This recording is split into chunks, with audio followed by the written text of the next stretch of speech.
run along the northern boundary, since there's been quite a lot of activity north of us in the last couple of days. You'll notice it's a very long straight road.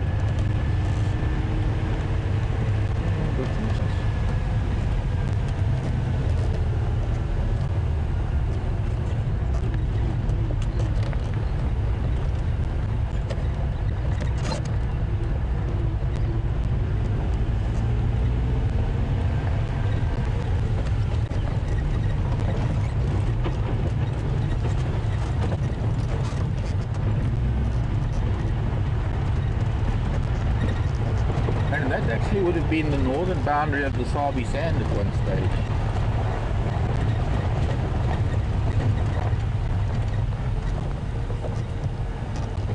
Elephant coming in this way. See, I should have.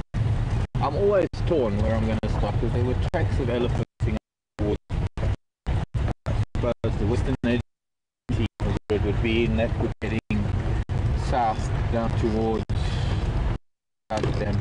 Maybe that could. Oops, a bit early for beetles to be playing in it. I should be collecting some, putting them in the cold marulas on a hot day. A great thing to just tuck on and get all the juices out of the pulp. The pulp doesn't separate very well from the flesh. We'll find a yellow one later. A nice rough marula, it'll get all sticky. Very high in vitamin C. Delicious.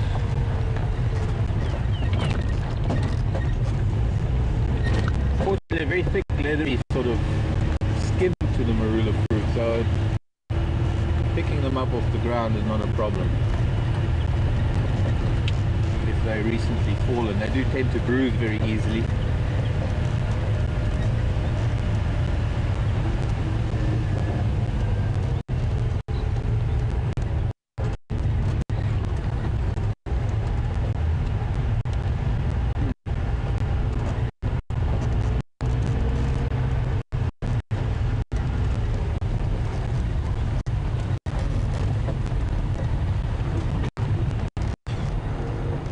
Look at that. You can look into some pretty dark weather in the east actually, and that would be hanging over Kruger and probably all the way into Mozambique maybe.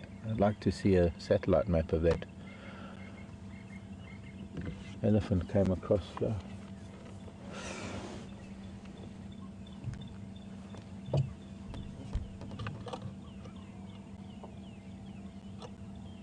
We're going to go to that very, very far point we can see in that darkness.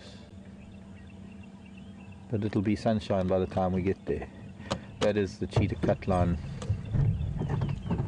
corner. The northeastern corner. Let's see what we can find on this wonderful morning. Mid-January already.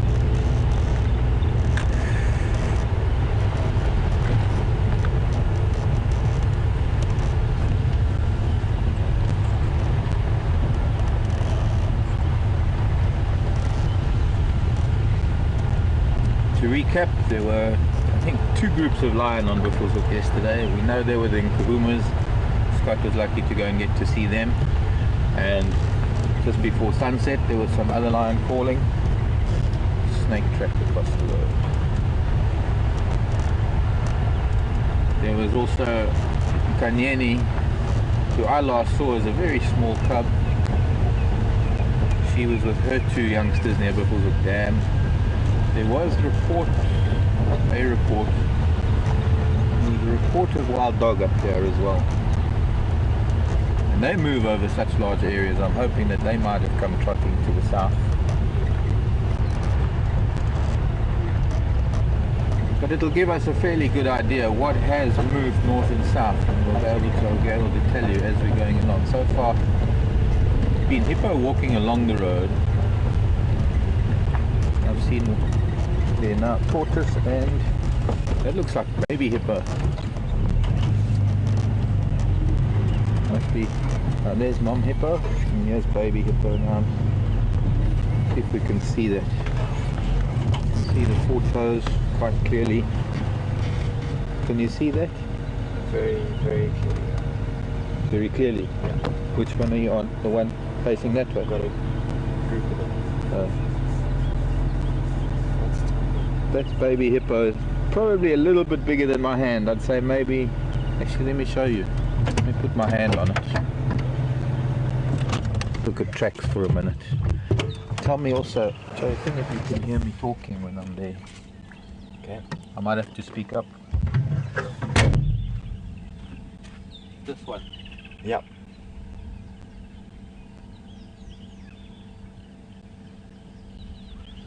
The baby's about the same. Baby's got the same size hand as me. That's interesting. Here's Mama's track.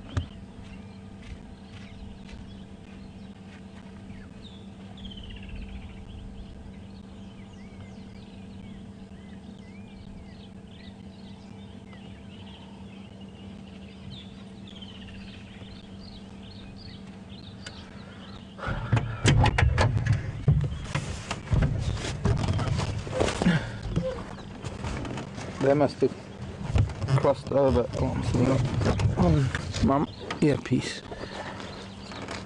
Sometime during the night they went back onto Western Gowrie. Interesting. Maybe there's a cow and a calf hippo. There actually looks like there were two females here. Two.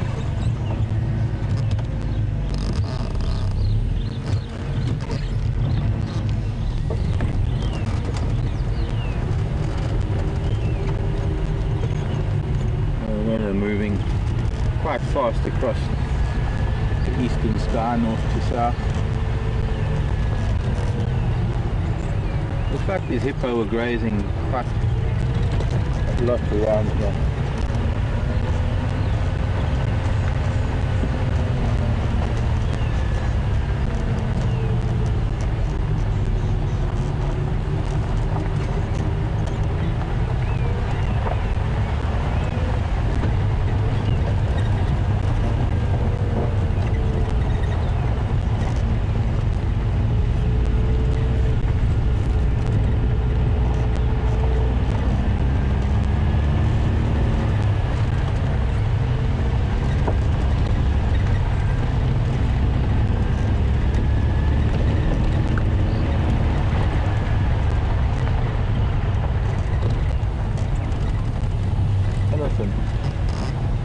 And more elephant crossing also onto Western Gowrie.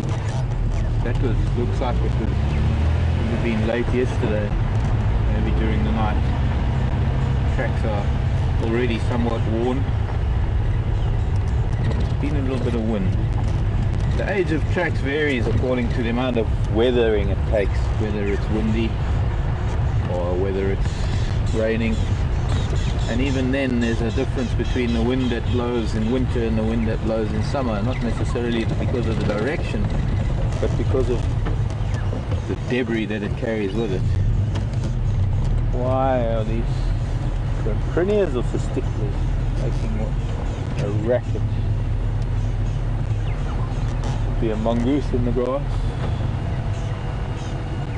snake in the grass.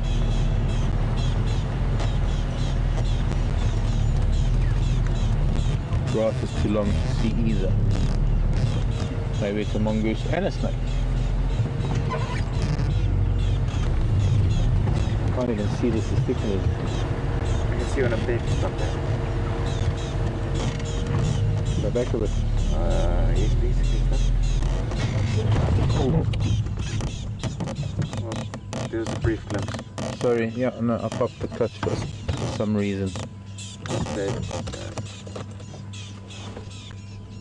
There was a brief glimpse.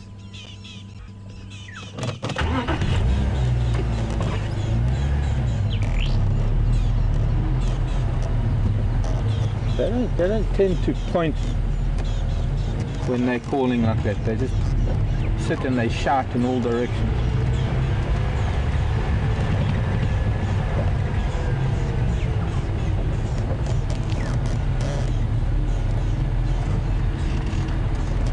Something, you see, we didn't go the other way. Texan was the other way. Something crossing.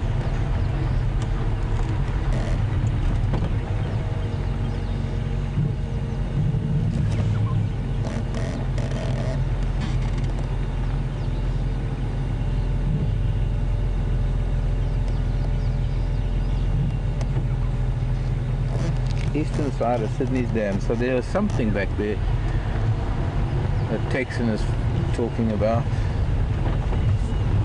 Crossing. Well, cross to the south. That radio is just not coming through. Catch up with what that is later.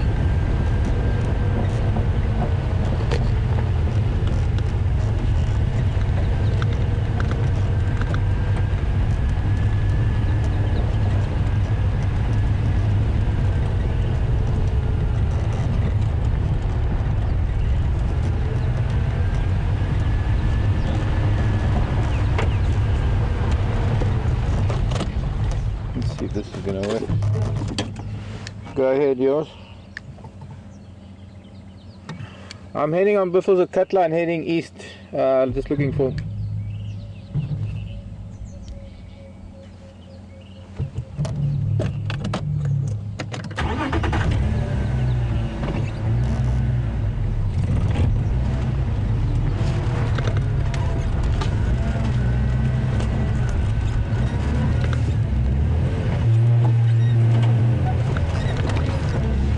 Excellent, thank you.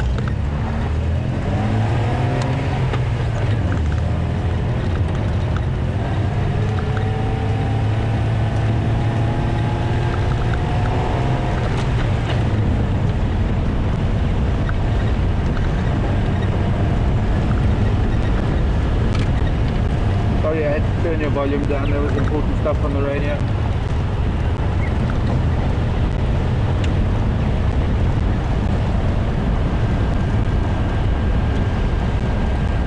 Stand by with that for now.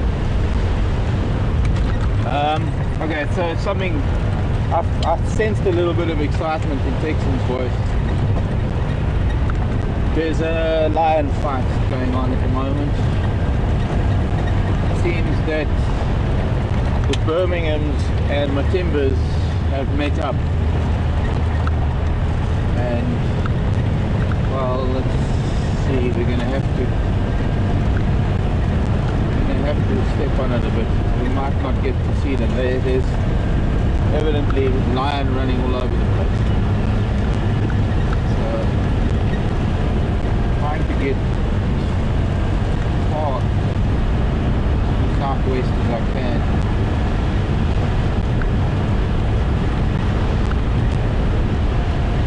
One of those things, I guess, hoping to listening to the radio.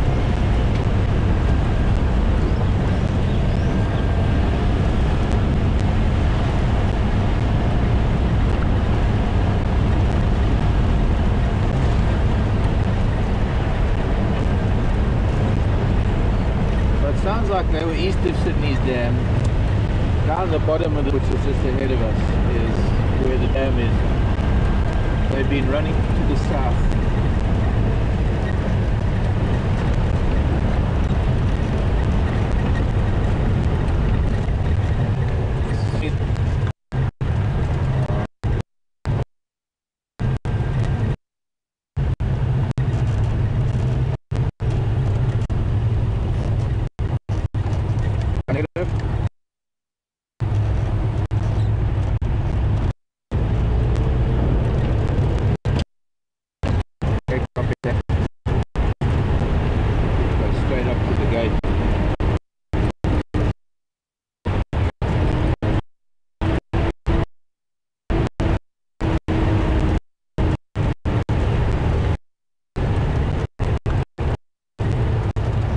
Finally got a full picture of what happened.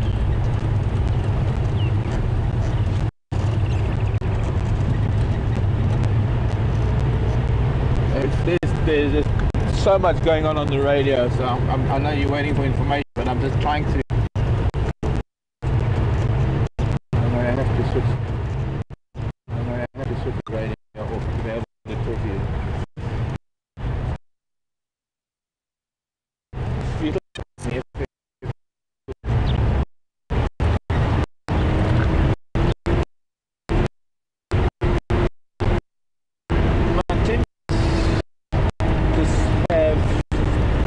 caught with again the Birmingham. And oh, this thing's got us. And they chased them. They caught up with them much further north from us. A place called Hardecool. And chased those Birmingham boys all the way through here in matter of seconds. And they seem to be still running towards Methusa. Sorry boys.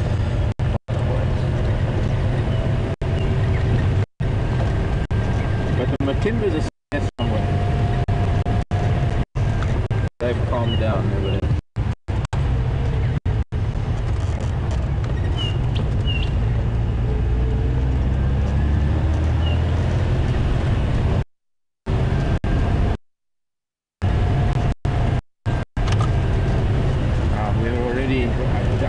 The other lodges are racing in here, so I'm afraid we might not be able to.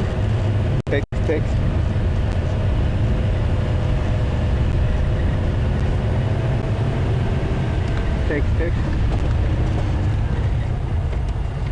I was wondering how Arethusa vehicle got in front of me.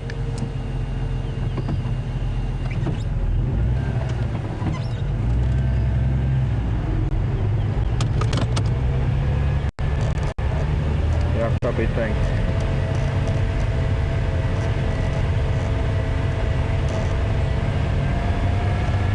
Well, welcome to Junior Game Reserve. This is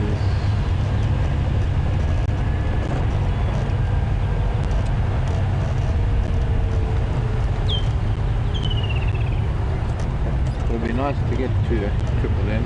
We'll have to go and have a look on Arethusa and see if we can find them a bit later. Now it's just too many vehicles here now. I don't know how this happens.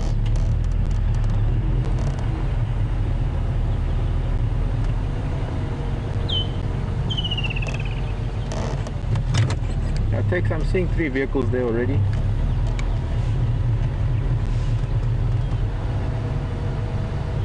Oh well. We'll just there's unfortunately the vehicle's in the way. We've got one male on the road. I don't know if you can get him without showing people on the vehicle. Yeah, it's on the top left. Heading back north towards Buffelshoek. That's a big lion.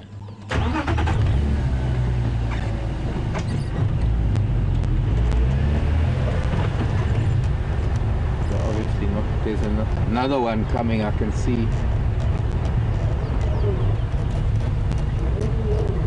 Calling as well.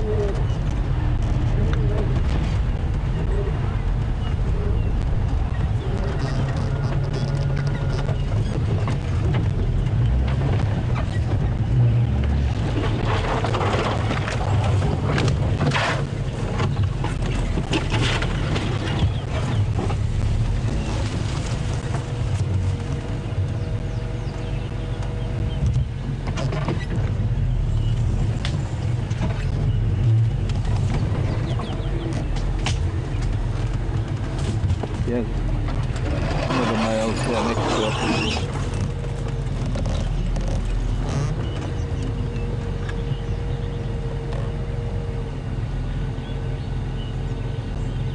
Heading deeper in. This is very thick stuff. I don't know how well we're going to need to listen for a minute to see if there's big male lions. It's one of the reasons why I wanted to try and get here as soon as possible. We so often see lion. Did you get a glimpse of him? Only when he crossed the road. Not when he was here? No.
Okay.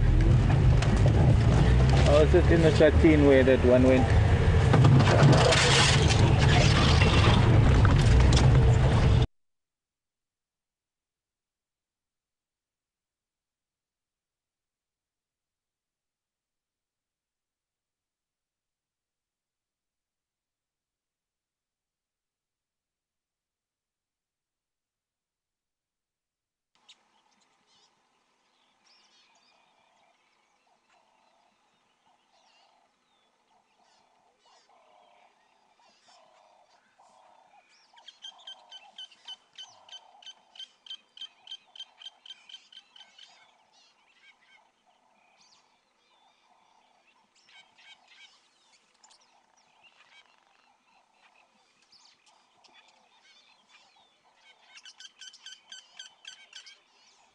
Hello everyone.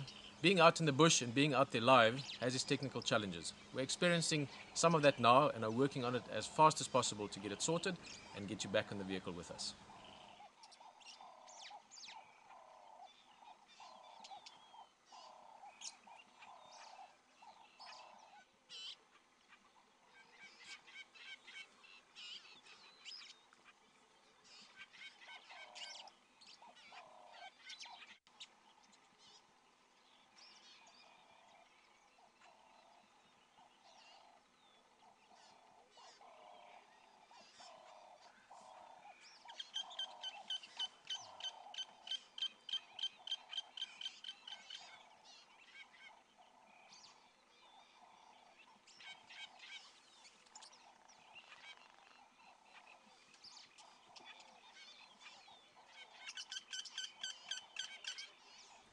Hello everyone.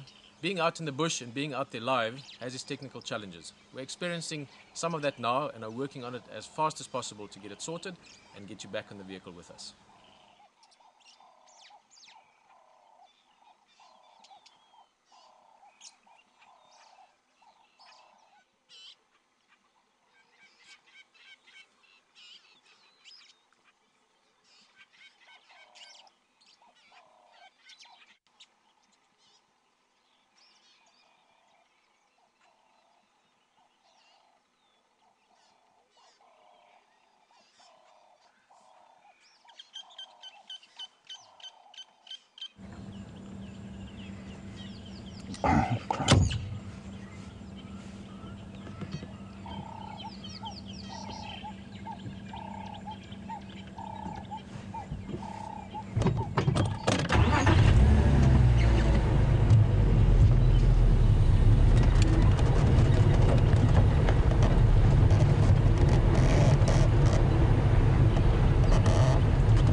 We're back at the site where the buffalo kill was last week,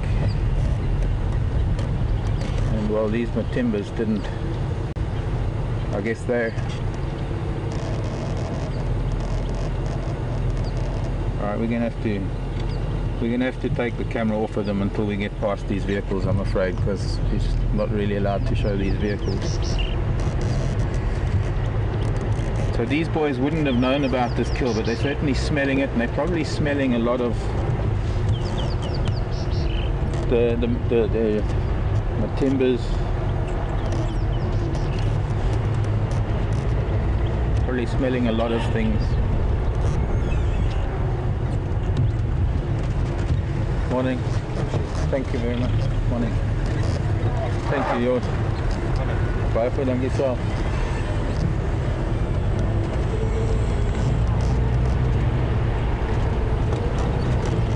Now there was no doubt a lot of scent marking when this buffalo kill went down last week, and these two are picking up a lot of that information.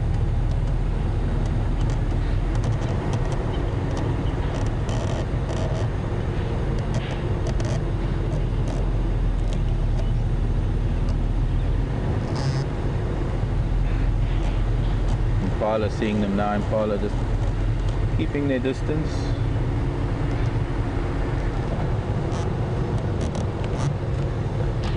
A lot of this quarry, you'll notice they're doing very similar things to leopard. It's a very typical cat thing to do, especially with the quarry lead.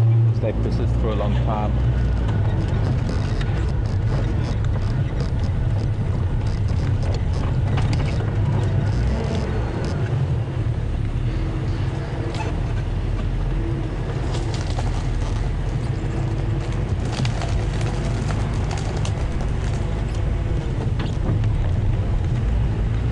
The leaves stick around along. See, I didn't even stop to smell. There's a shoulder blade lying here from that buffalo. Didn't even stop to smell it. They're just going back towards Buffalo's Hook. They're just walking around. I don't know.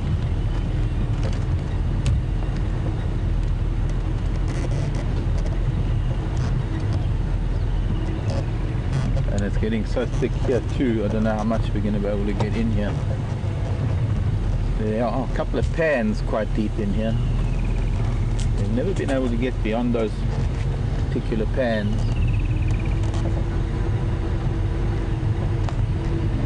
It's a bit open, but to get through there is a matter of a maze. No.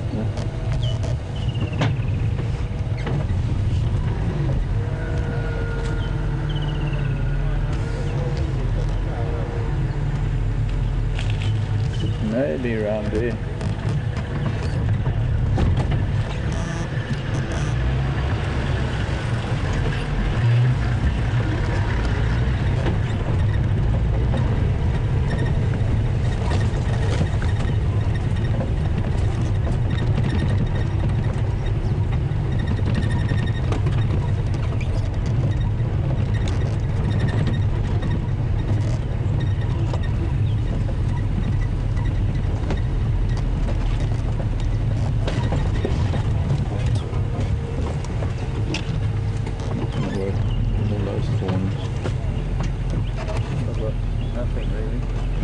Take it down.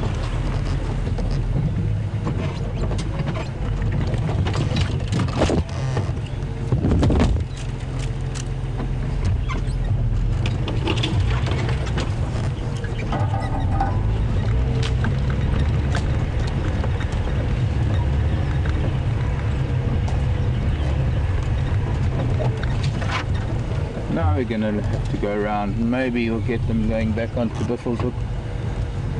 But there's no help getting through here. Oh boy, quite a lot of excitement.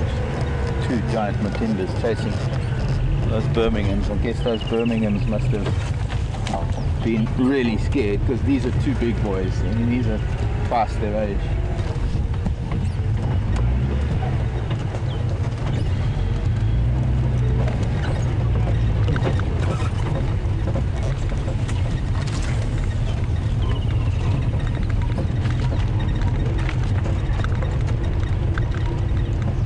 Interesting.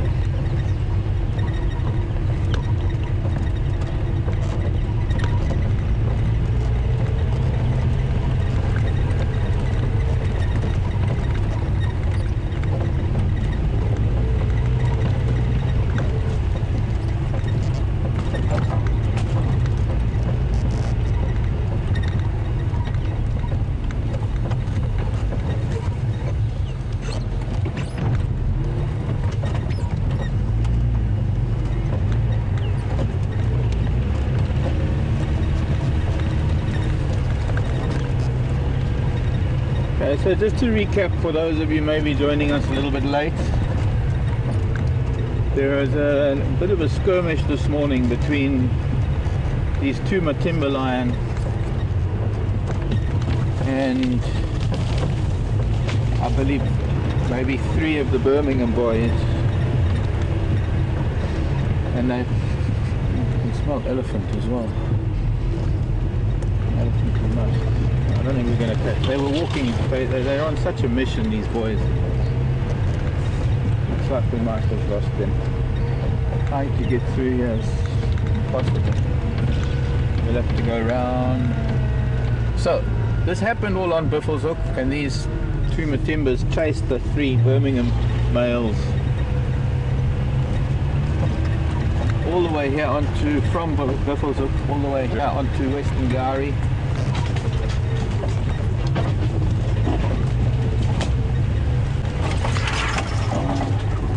now turned around. I guess those boys, they must have headed southwest into maybe Elephant Plains and now maybe moving on to Arathusa.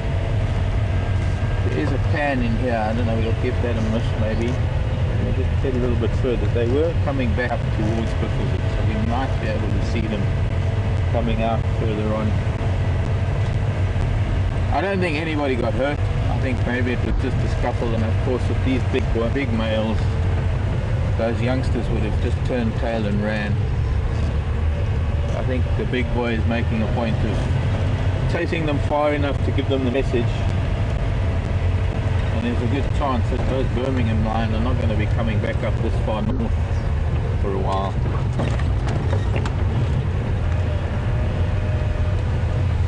A lot of impala here, so they haven't come this way, but maybe... Morning children, where's the lion? The impala won't really be too worried about lion. They will alarm and they will be alert. It's two big male lions are no threat to impala. The impala are a little bit too fast for them, unless it's night time and unless the lion can actually get close to them and maybe accidentally stumble across resting impala. But generally, not much is going to happen with two big male lions preoccupied with intruders in their territory.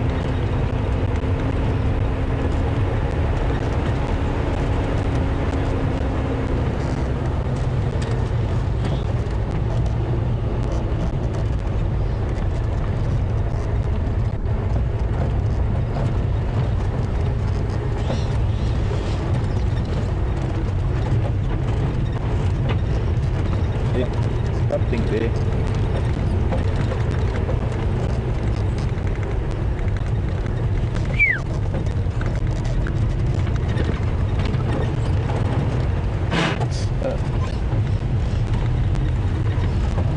Something walking through here. Might not be them.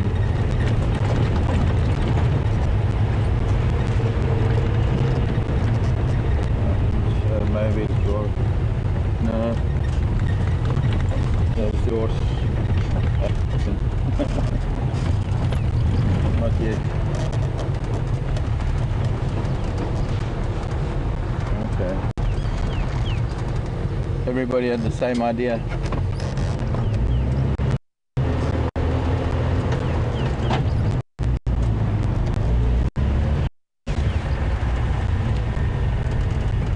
Sorry.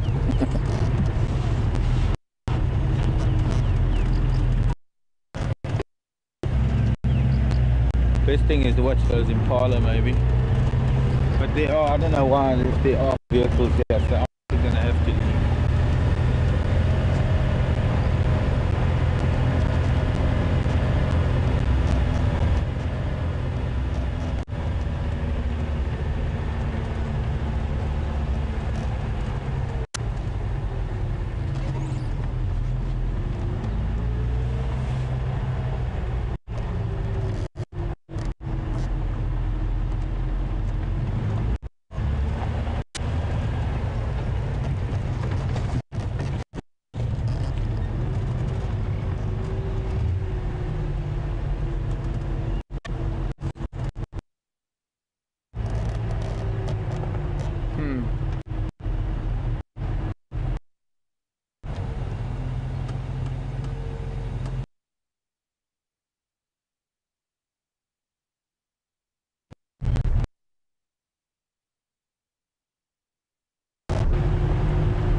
Really don't.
they might be looking in circle. Here's some weather coming in, just my luck.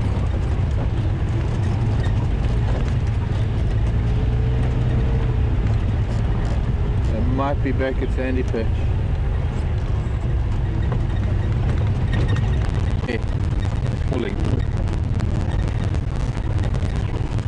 There they are.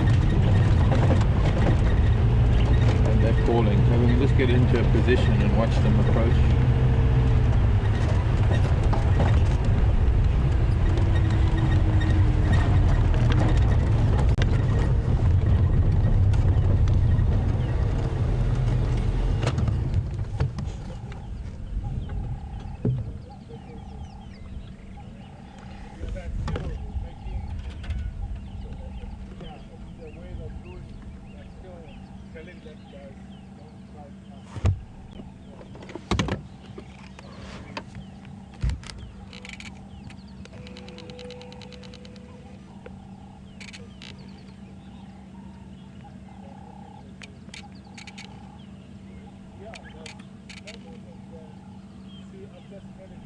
What an idiot.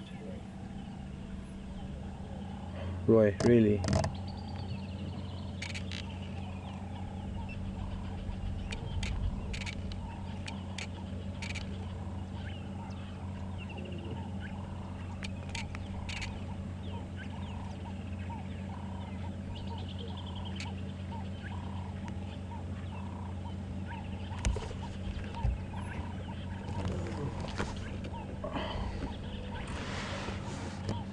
Thanks, Phil. I wish this guide would stop doing these type of things.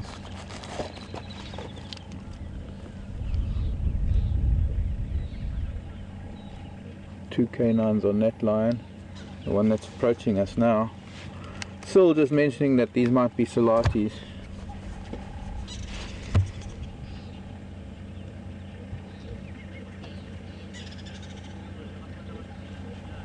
He might be missing a lower canine, this other male.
Look this way, Mr. Lion.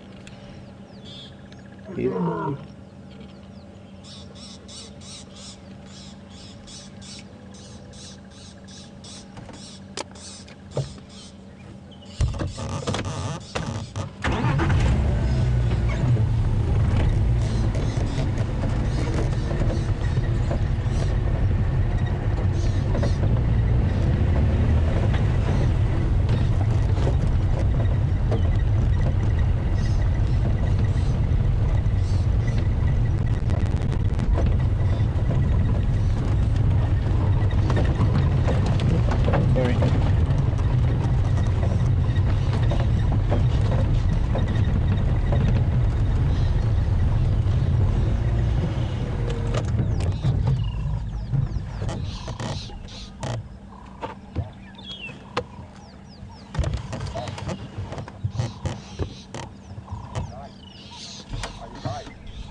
Okay, thanks. Are these not Selatis?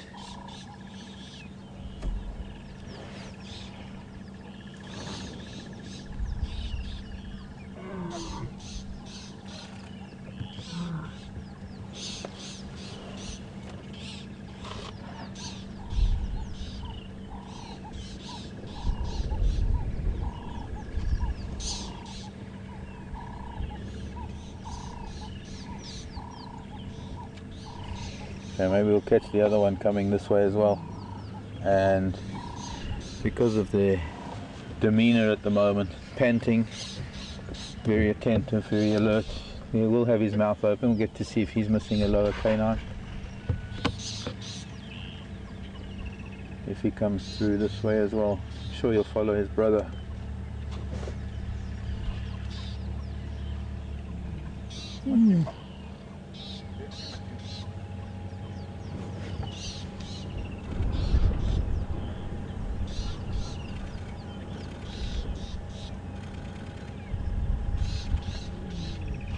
Okay, so there's a lower left canine missing.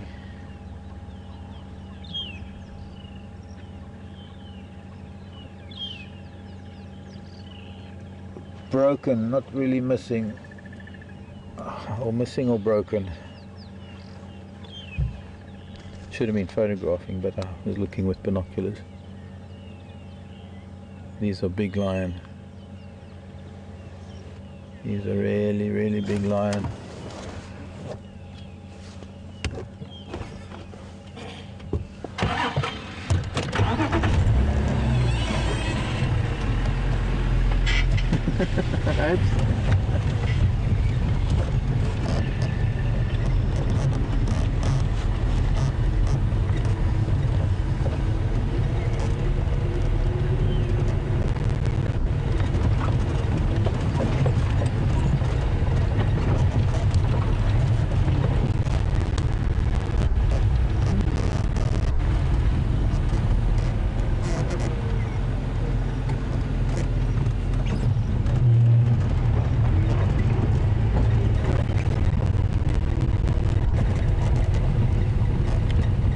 Cedric is getting a bit worried.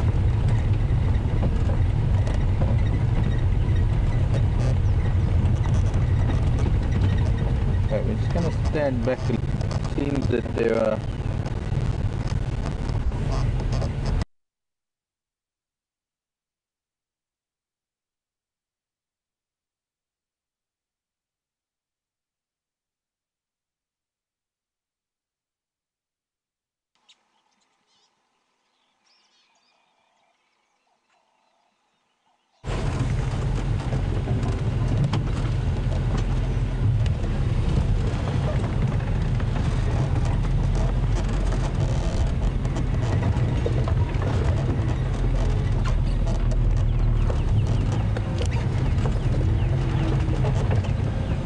the dam while we're at it, while we're just waiting for those lions to clear where those vehicles are. I've been invited to go into Buffelshoek because they have moved into Buffelshoek. Well, it looks like they might be coming down towards the dam,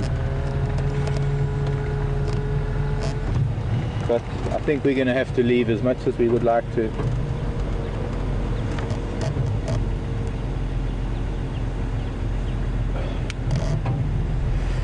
Okay, off we got to go. We've had a really good sighting, be greedy.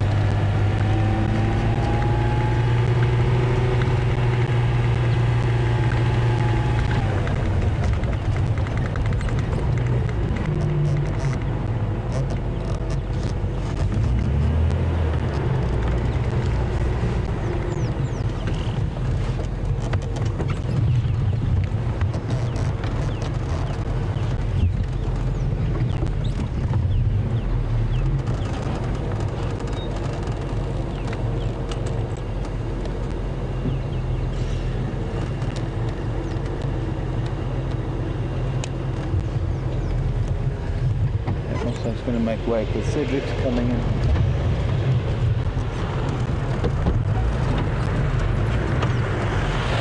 Morning.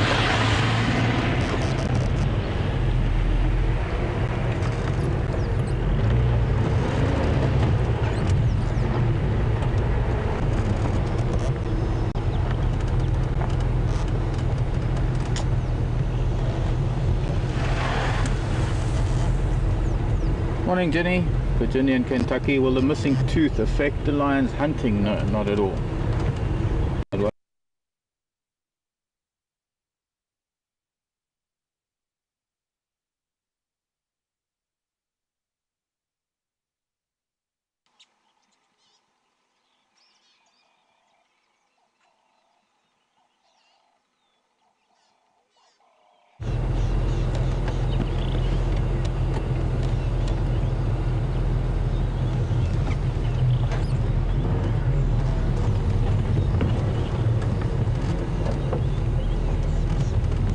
he comes.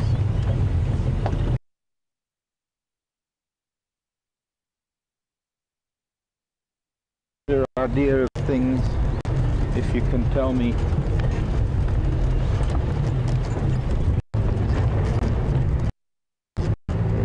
Jason.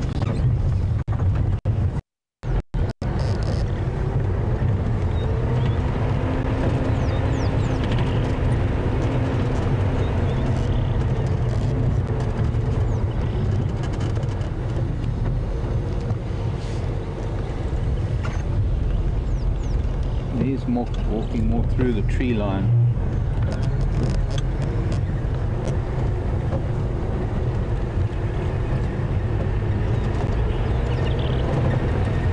Thank you very much, Jos.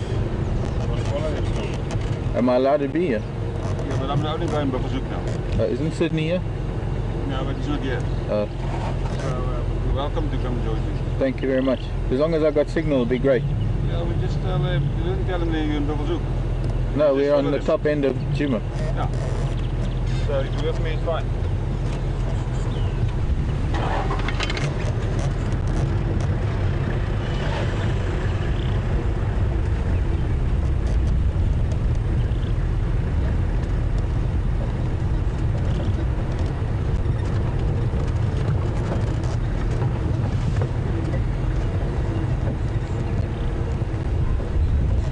The brothers coming through here now.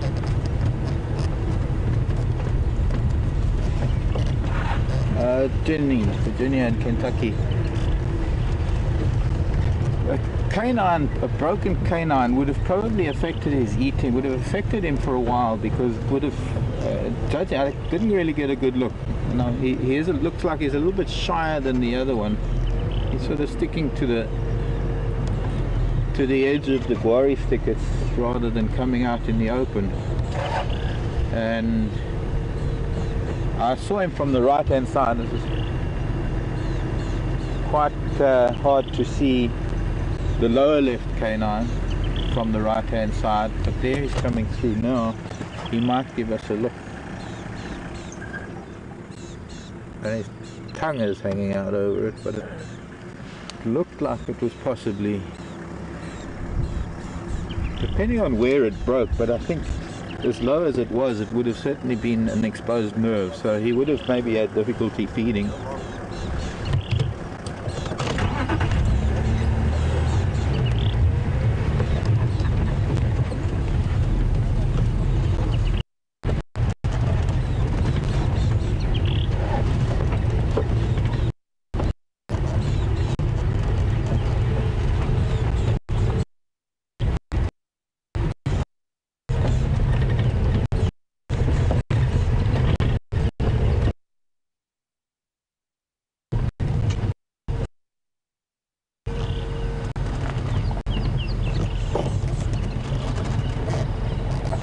Very pressure change. I can feel it in my ears.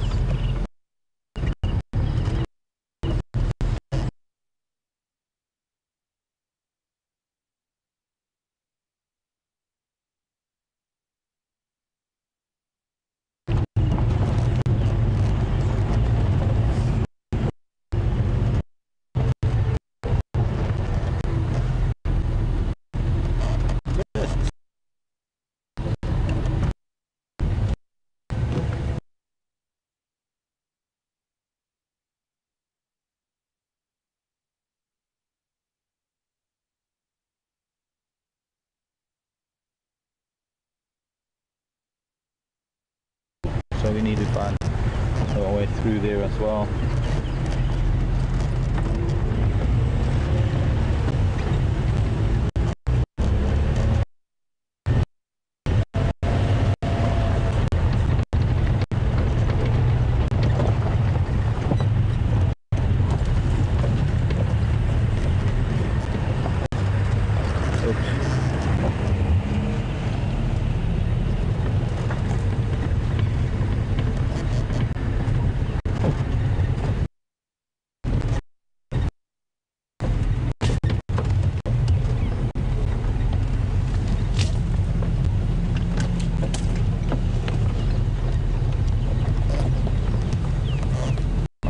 the road to further on, but not too familiar.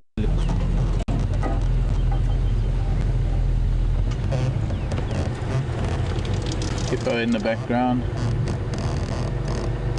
Not too concerned at all.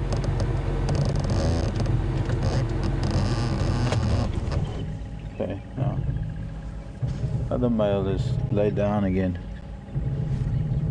Fish eagle flying. Hippos are all looking to see what's going on.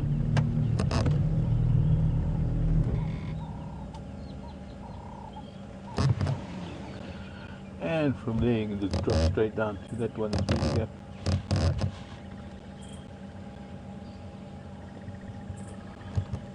Or maybe you can't see him through the gap. Not quite see him. Not through there.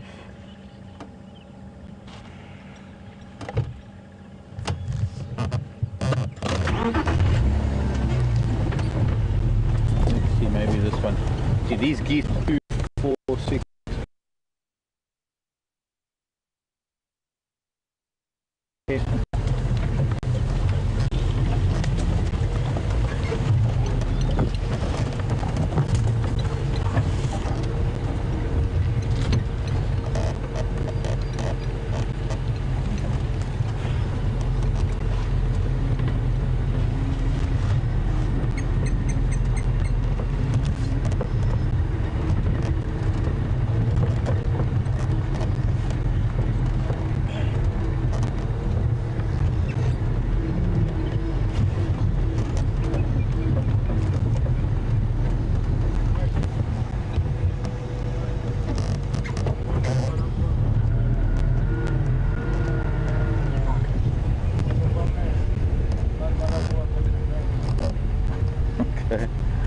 But I can't.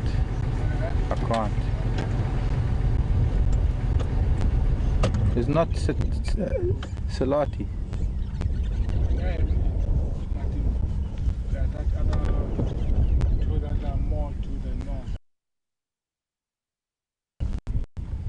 Rolling in hippo dung. He's really enjoying it. He wants to cover himself in hippo dung. This is just recycled grass, really.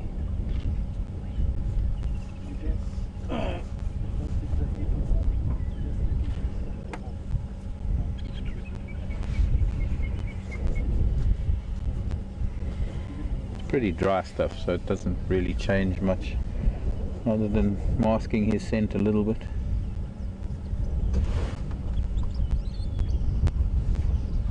Looking for his brother.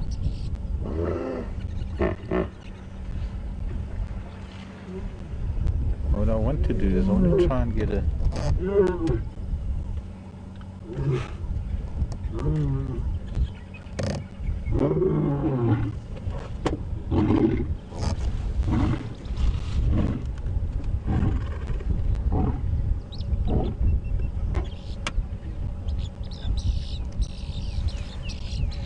brother's coming.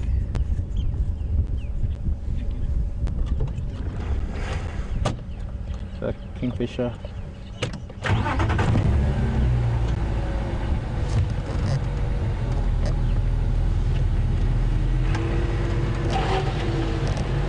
We'll try and get a view of them with the dam in the background of the hippo that are displaying somewhat.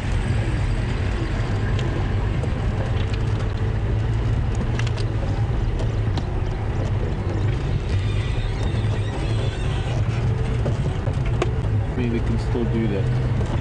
Just get a little bit up ahead of him. We can just glance back and get a better view of things.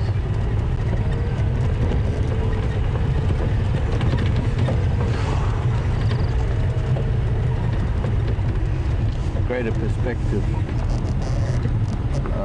Once again, lying down, he's interested in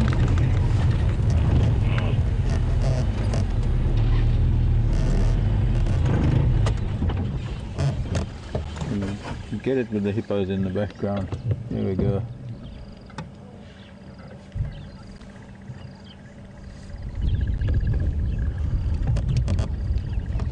How are we doing on the radio? good.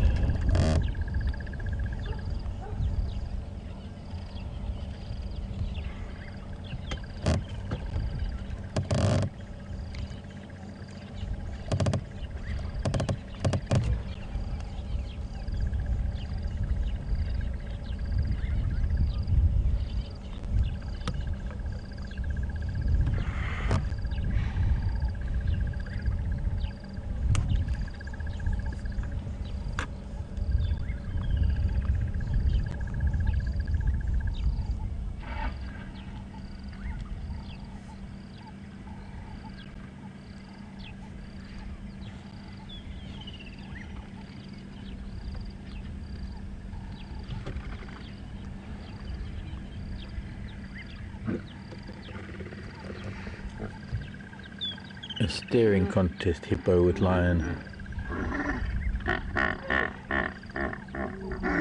Now he's gonna fall.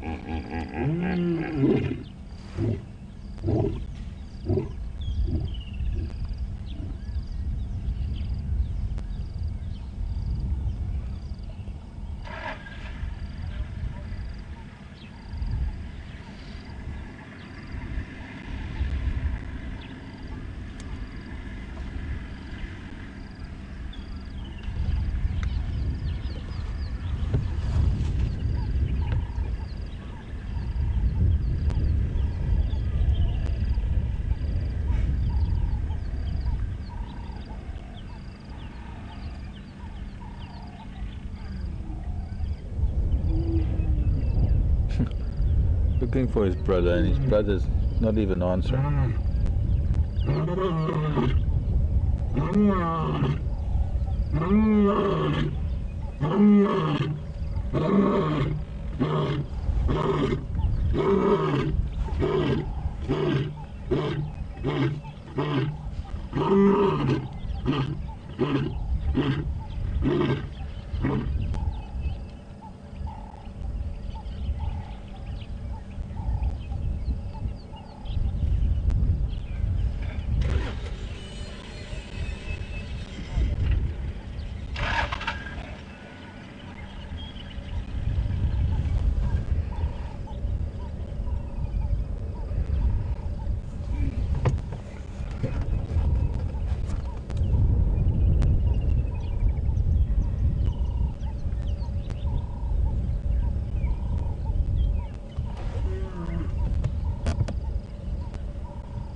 Cadria, or is it Candy? I'm wondering, I couldn't really hear the name. Cadria? Candria? I know Candria. Caddy. Cadria. Caddy. Cadria was asking, is it a coalition, a group of males and pride males and females? And that does sound confusing for everybody, but it's generally just the pride of lions. And any coalition, it's not a collective term as much as it is, well, I suppose it is a collective term. We just refer to brothers who tend to rule a territory and tend to rule a pride. We just refer to them as a coalition of males. In other words, it's an agreement of these males to live together and hold a better territory. Thank you. Other male is definitely a lot shyer than his brother. Where they're moving in. So I had a good look now. I was hoping to get a bit closer to him. Had a really good look now because he was lying down, he was panting, facing us, and he's definitely has that lower left canine missing.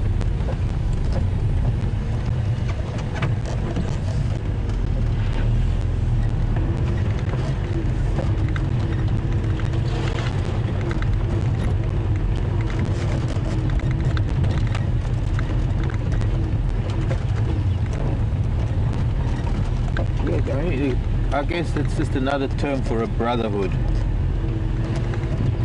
coalition. Yes, you will only get a coalition of males. You don't have a cooperative grouping of females that, other than the pride, which the males are part of course. Or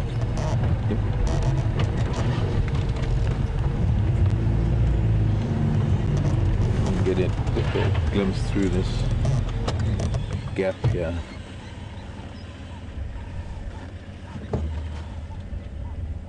And I thought it was the brother. It's a car.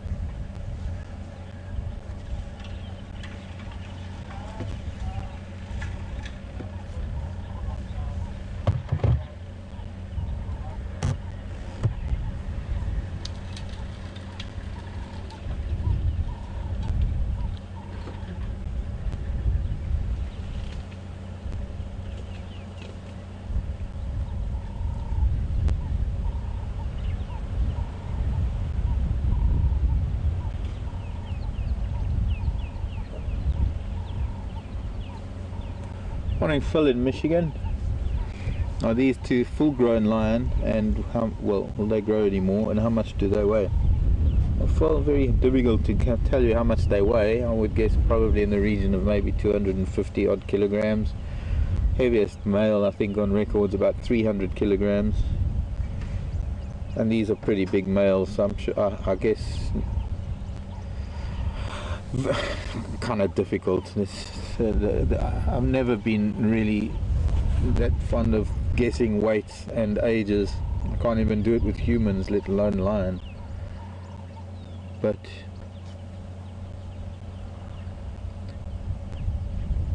they are pretty much as full grown as they're going to be. They are in their prime. They're probably well over 5-6 years old. I'm not too sure how old they are. Unless I've got any info there on them. Still waiting for confirmation, although the guys are convinced that they're the Matimbas. I think this is the leopard page. Yeah, this is the leopard booklet.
Morning, Marco.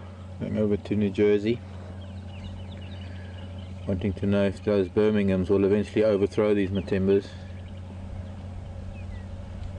Quite possible. They are too young at the moment. They are still a lot smaller, a lot less experienced.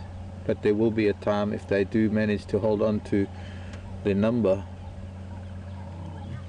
they will eventually, by the time they're a big lion, these boys are going to be sort of aging, so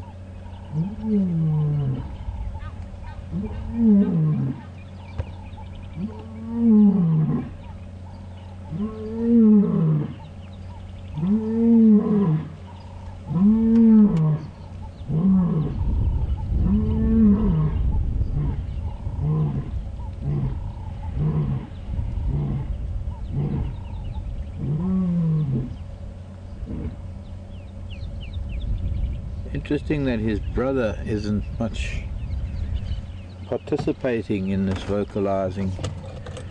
Vocalizing is primarily to reiterate their status, that this is theirs, their land, their territory, sending a message to them, to those Birmingham boys. Now I wouldn't be surprised, because the edge of this termite, this other boy was calling on the edge of this termite mound, and I wouldn't be surprised if that was actually the reverberations caused by the hollows in the termite mound.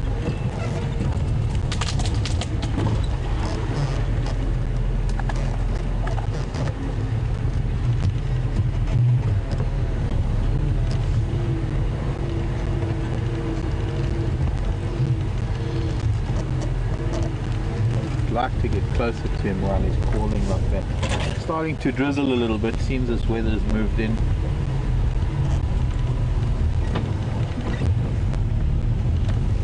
The other thing is that those 3 Birmingham boys could maybe go and find the other 2 brothers. Even if they're younger and less experienced, 5 against 2 is some better odds.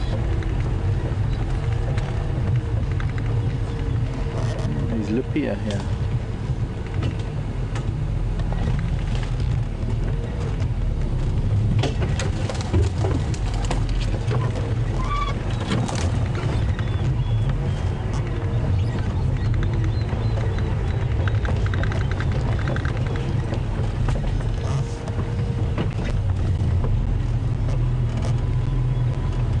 Lupia is wild lavender.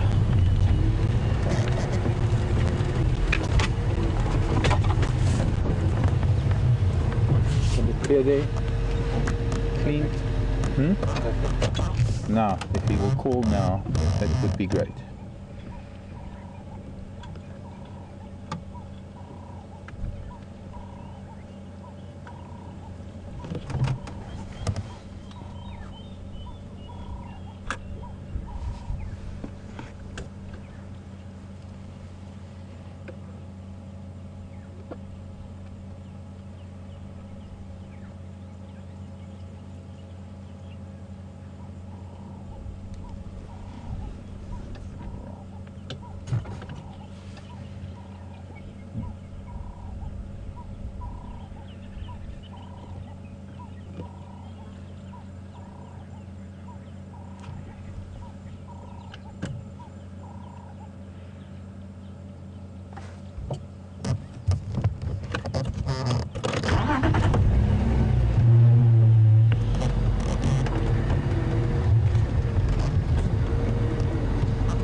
can't adjust because I'm going to move again, just so that we've got a better, you can see it nicely, like a little better than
oh, don't do that now, spitting, rain starting,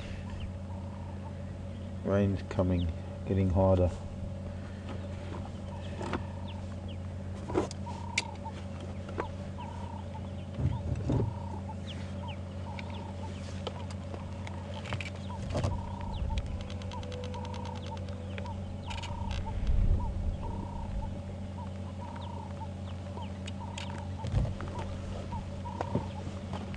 What are they going to do? Put the cover on there. Uh-oh. Alright, sorry folks, we're going to have to move. We've got starting to come in pretty heavy. And we've got to pull this cover off of the back and put it over everything. I can't do that, we're lying here.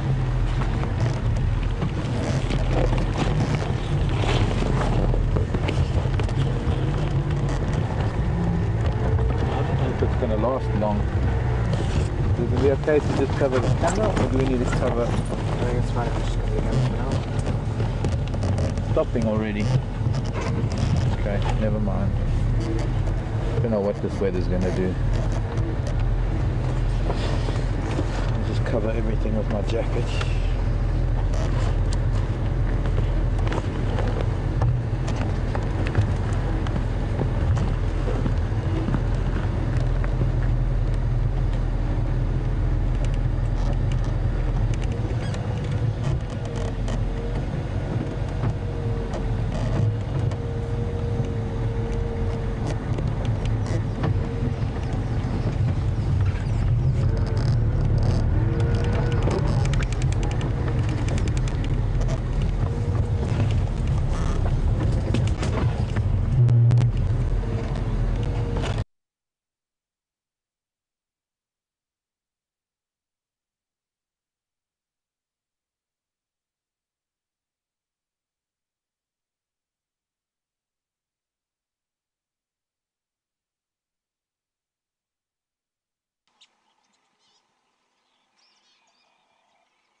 Hello everyone.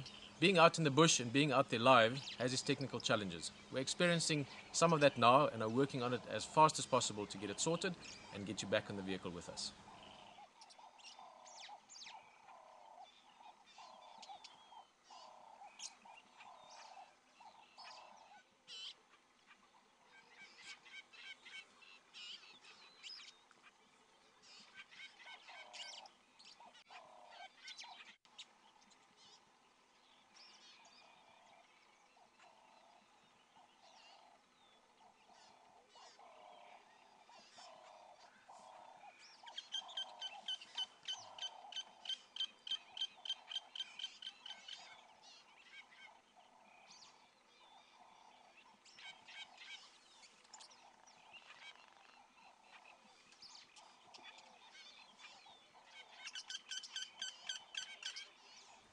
Hello everyone.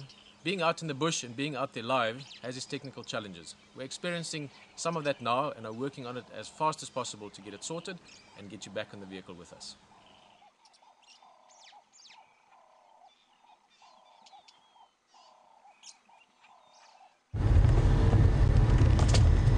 That's where we get to see both boys. A little bit pure, perhaps, but better light on his face. A little bit of grass now in front of him. Well, if I move a little forward, there's a gap.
Mr. Mkansi, I'm very good and you.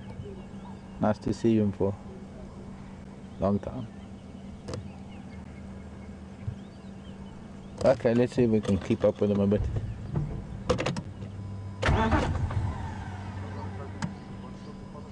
Yeah, a little bit. Yeah. No, I can move, it's fine. Yeah, now we've had a really good view of them. We can carry on with our drive. Bye, donkey. Yeah, I've got it. I live in the Timbavati. It's worse up there. Fantastic. Thank you very much.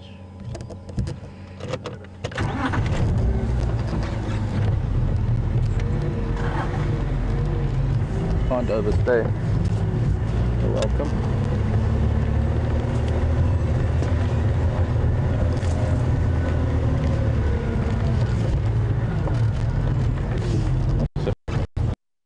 Some of these.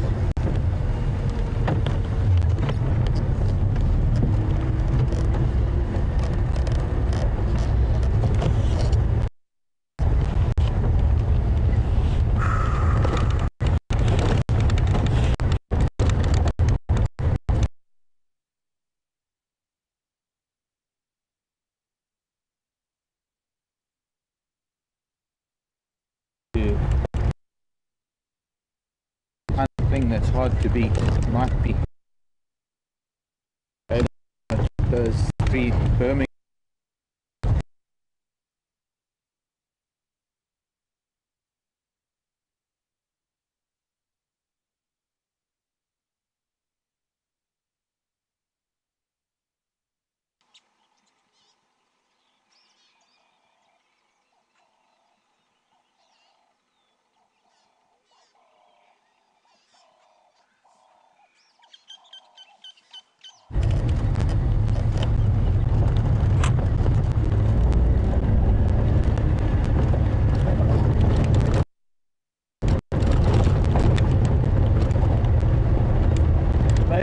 Sunday we'll get to doing the boundary roads and seeing what comes across. It's funny how this morning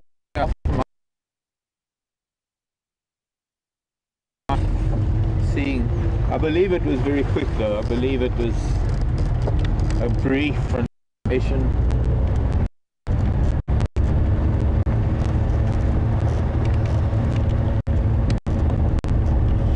And those Birminghams took off like they were lion shaped by lion. Oh, but wait, they were lion king by lion.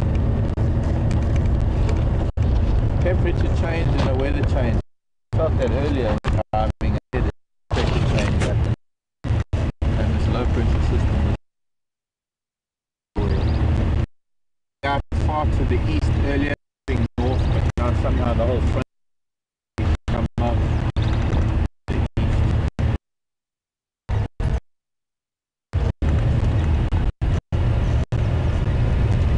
I might have to cook.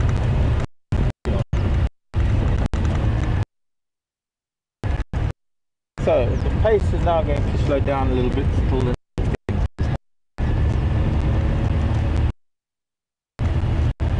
can get to and talk about some things. Look at the lilac crested roller sitting in the dead.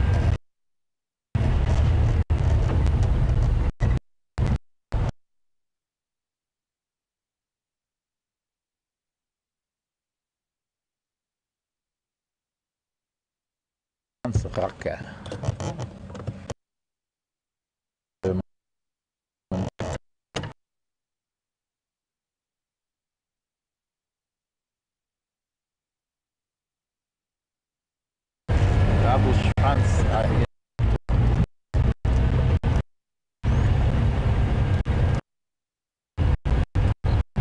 That's what it is.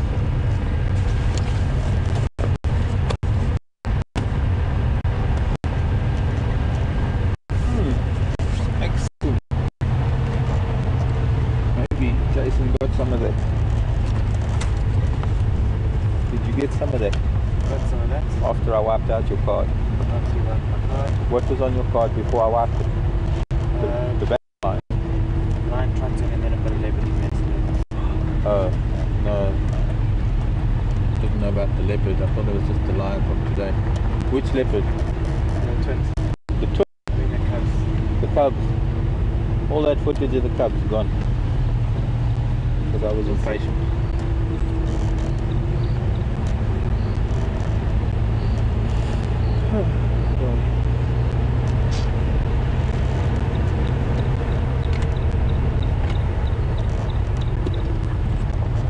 Go, Wendy.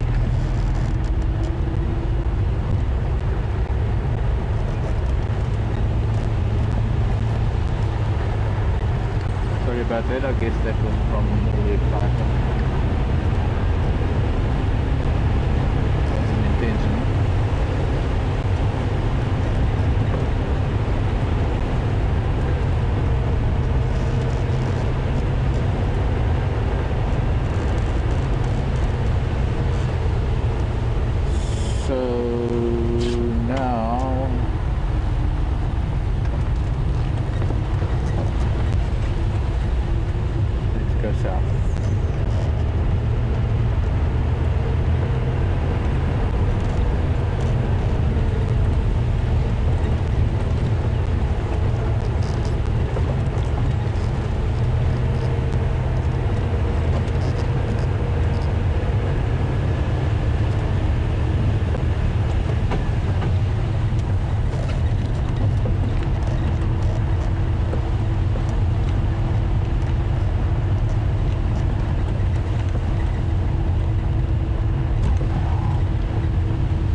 Yours or mine? Yours.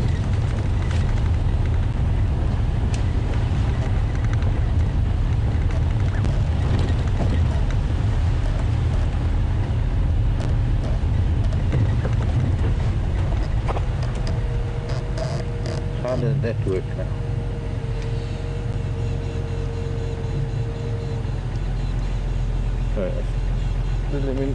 Maybe you can pass on that question. I'm getting tied up here. I didn't get the question. You didn't get the question.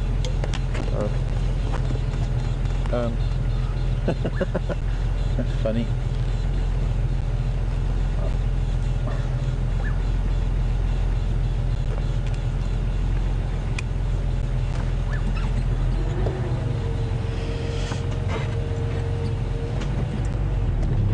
No, didn't get anything because I was trying to get my earpiece out of my pullover. Lisa wants to know if you'll ever reintroduce Lion into the Ngorongoro. Lisa wants to know if I'll ever reintroduce Lion into Ngorongoro crater. Haven't the faintest idea, Lisa. I'm so out of touch with the Ngorongoro crater, it's unbelievable. I have never been there, haven't had much to do with it. I know it's a really beautiful place, but it is also a circus in terms of tour vehicles and how they behave with the animals. I always thought there were lions in Ngorongoro. I guess I'm wrong. Maybe there aren't any. But I'm afraid I don't know, Lisa. Find out, I guess. I'll look at TTZ webpage or Tanaka webpage.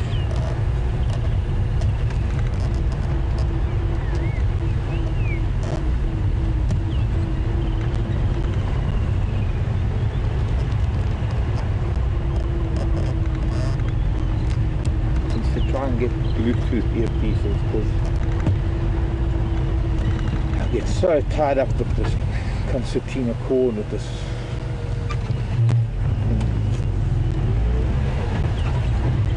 there's a hammock.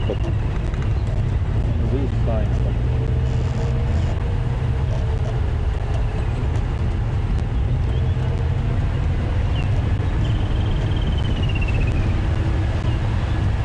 Elephant's been here quite recently. It's pretty fresh leaves, pretty fresh browsing happening here.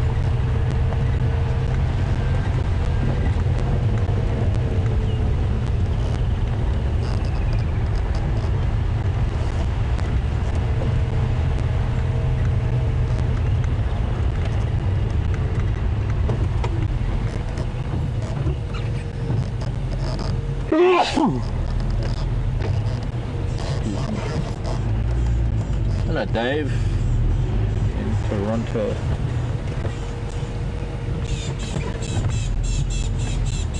Old feather in the road, maybe I'll leave it. Dave asking about lion. Well, he's saying that elephant have shown aggression towards vehicles. Yeah, but what's me shouting at? Have lion ever shown aggression towards vehicles? And yes, Dave, most certainly yes. They do get a little bit irritated with them. They can charge them, they can snap at them, hiss and snarl and growl.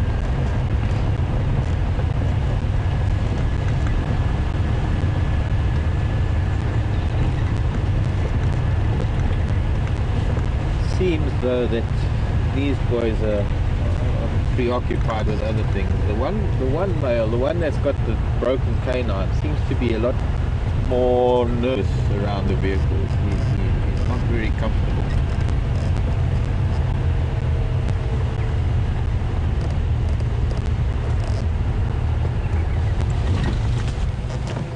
Oh, there's a land snail. Before it catches a whiff of the vehicle and pulls itself into its shell.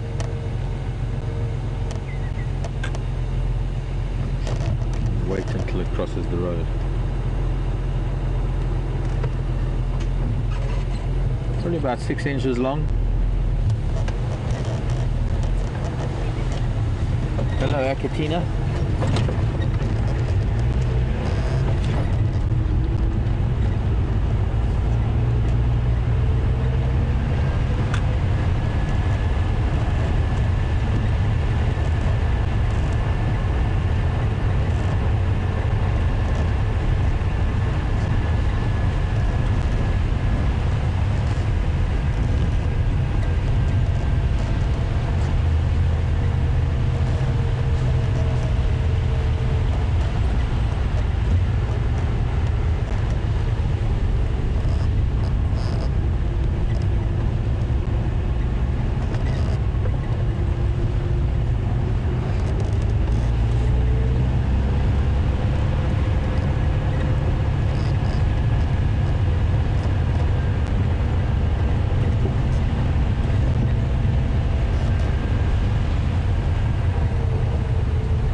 branches, the fresh branches we saw broken on Albridge Road now were a big elephant bull that came up this elephant pathway.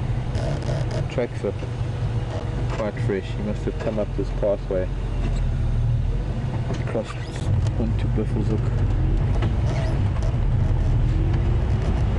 Big boy.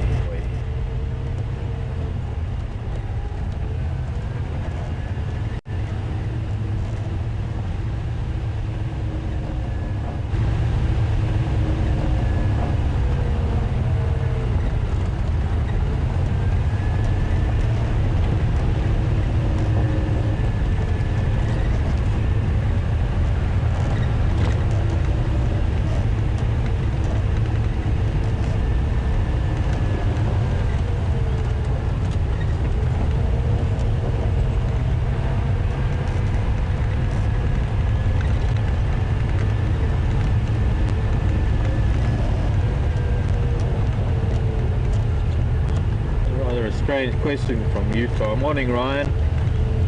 Why don't the hyenas bite the tires in Kruger? And if they do so, why do they bite them? I'm not too sure if anyways, Ryan,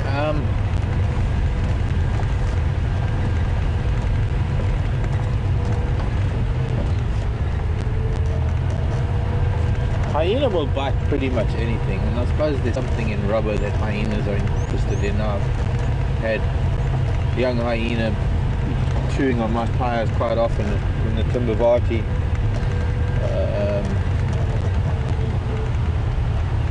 But not only tires, I mean, hyenas will try and chew on anything, especially if they pick up the scent of human hand. As we've touched something, hyena are going to try and chew to see why it is we touched it, because if we touched it, maybe it's food.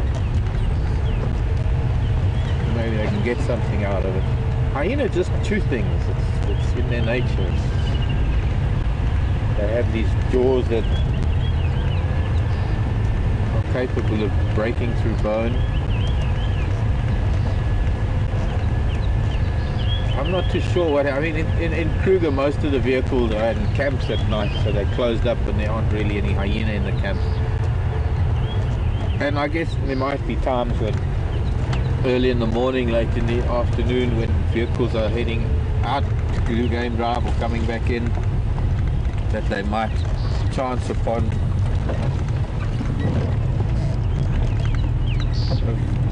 some hyena, and hyena, if they let them, hyena would maybe, I don't know, it's a strange thing to comment on, because I don't know of incidents. I can only speak from experience. It's not something that gets reported much.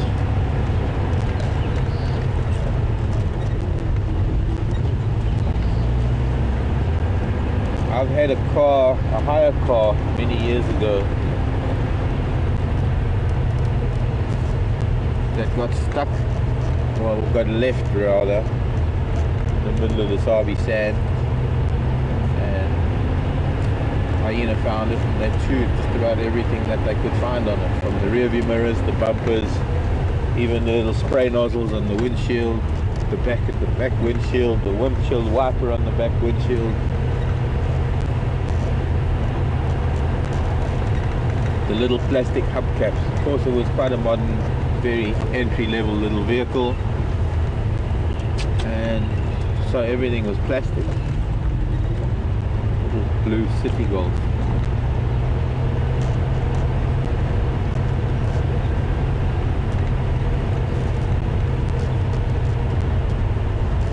Why? Because they can, I guess. I don't know. Odd thing about hyena, I've had in camps where I've managed camps in other parts of Africa where we don't have fences and we don't have anything surrounding the camp, and we have animals permanently in the camp,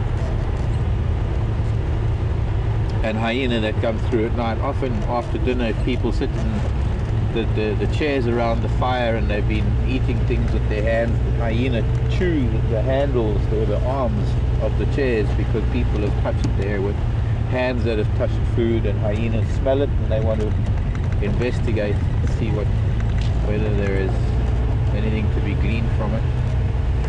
I've found All sorts of things lying in the bush having been chewed by hyena, binoculars, cameras, bags, jackets,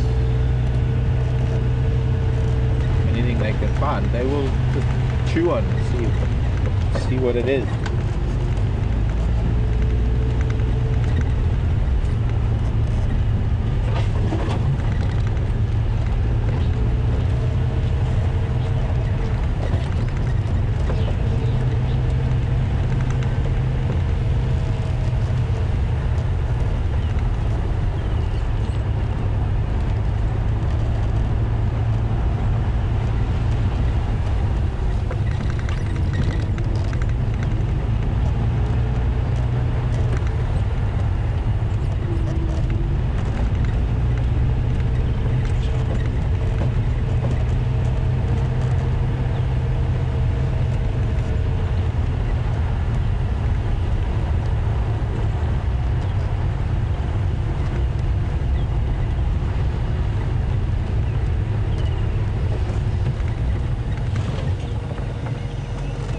This elephant was here after we were here this morning.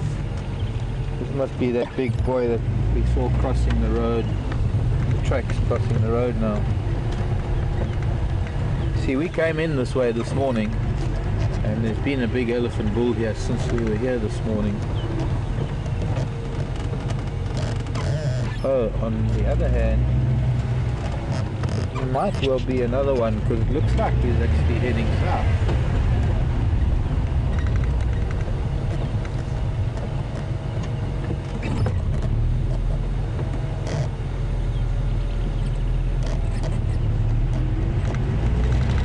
Be lucky.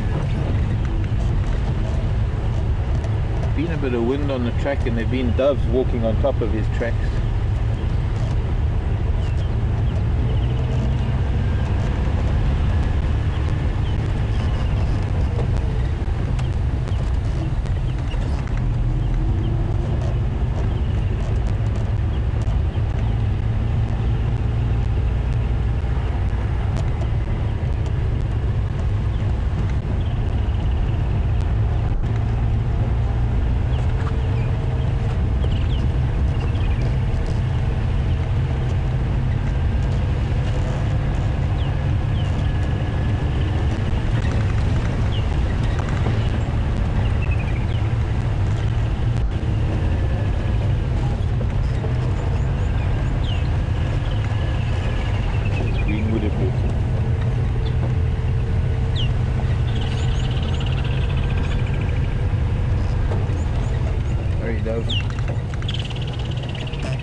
This is promising.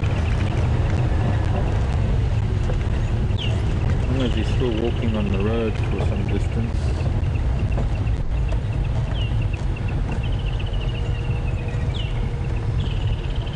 Not there, not here. Was there, there's the grass that he was eating. There he tracks again. Thought he might have gone through here. The open area of Zoe's. Go back with it.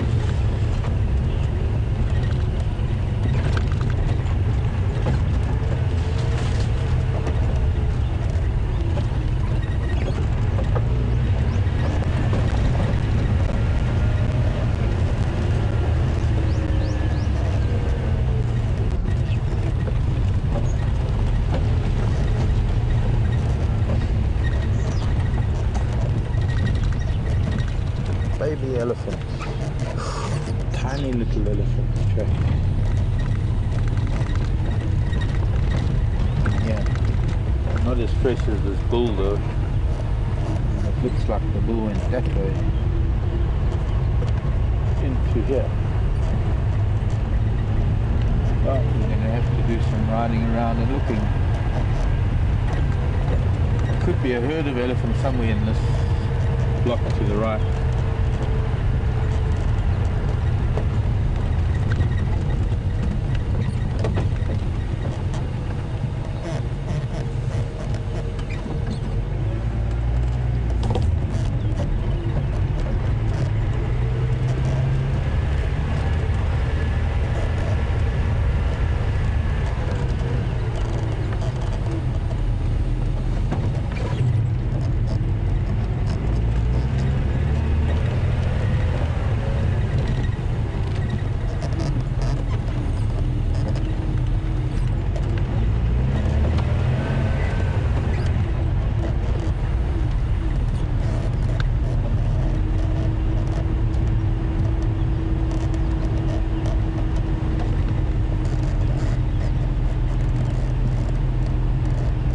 Morning, Chantal. How could he have broken his tooth, eating or fighting? Well, could have been either one, Chantal.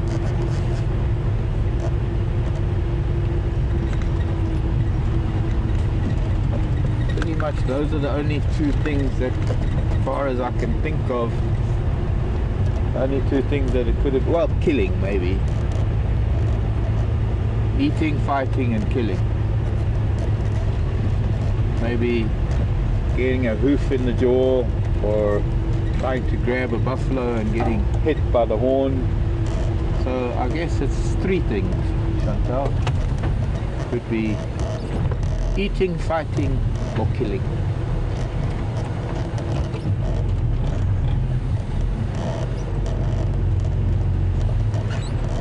Looks like a dark shape, but that's because I want there to be dark shapes.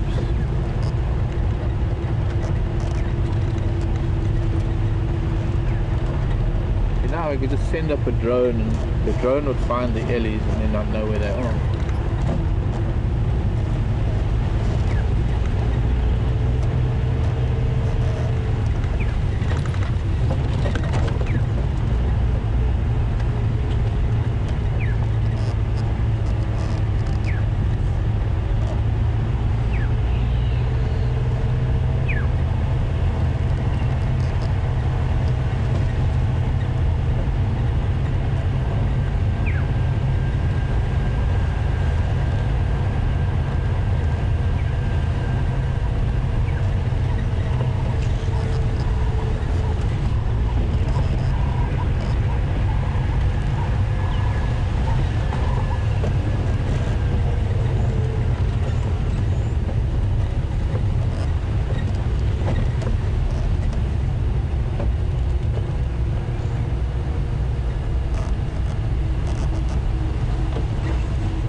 Hello Jeffrey in Texas.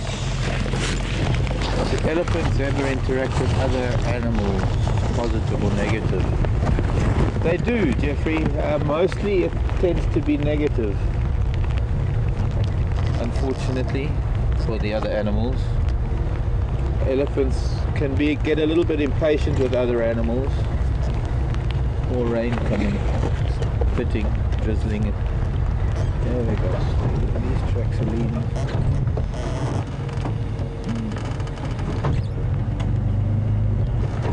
You often find it happens around water, where elephant will chase buffalo, they'll chase hippo, they'll chase rhino, they'll chase impala even. Young elephants will chase anything that moves.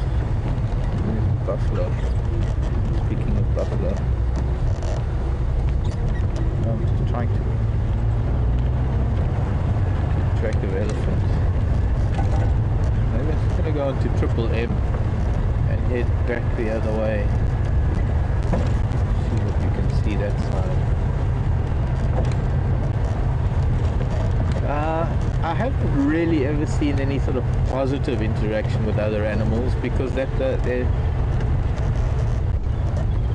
not really sure what would constitute positive interaction with another species for an elephant.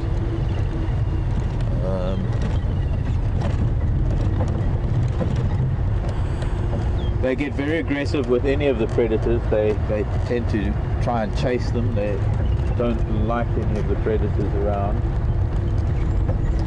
So that's negative towards other predators. Morning boys. Sorry if I'm disturbing. Here's our unicorn ram. And some guinea fowl.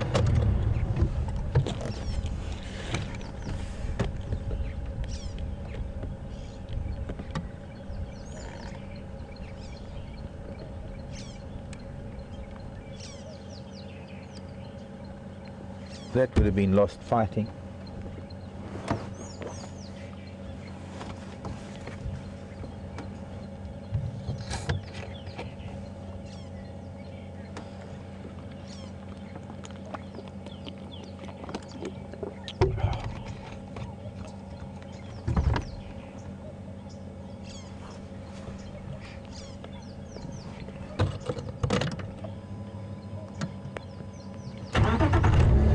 see why a squirrel's shouting. A squirrel's making a lot of noise up ahead.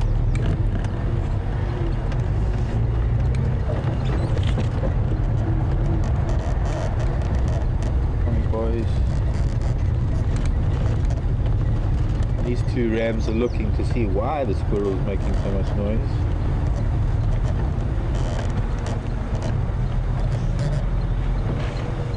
Before they were disturbed. Oh look, in the road there's an African hoopoe.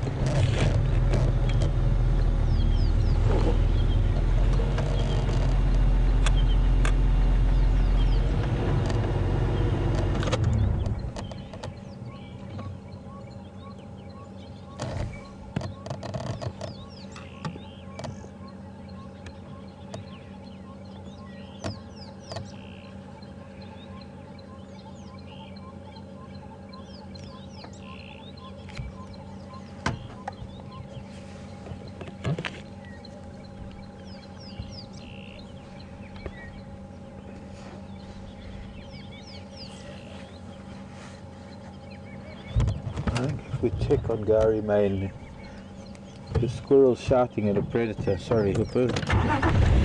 2 hoopoes.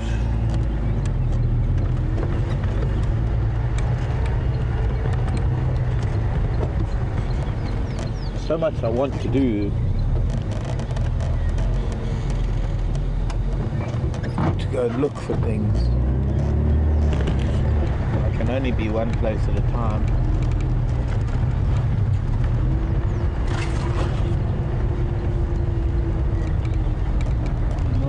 Squirrels shouting at something could mean cats. And if there's a cat there, could have come in off of Gary Main. If we have a look. I do want to come back this way.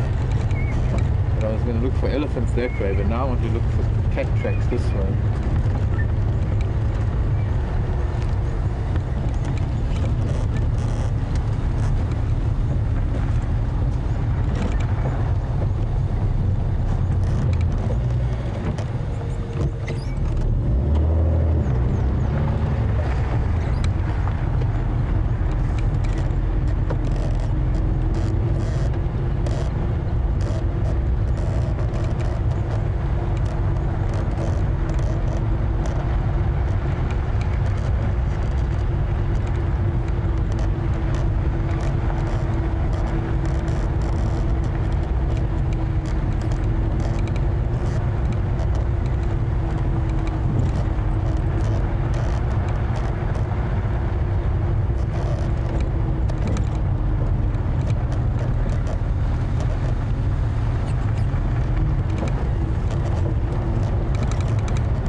Tortuga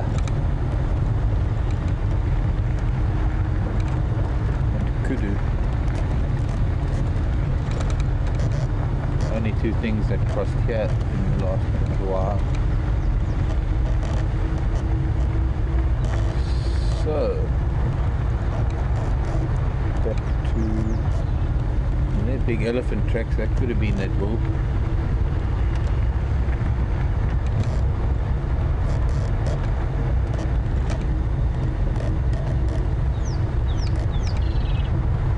Back to Triple M. See if we can find those ellies. Other ellies.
Another squirrel just crossing the road now, heading towards where those other squirrels are shouting.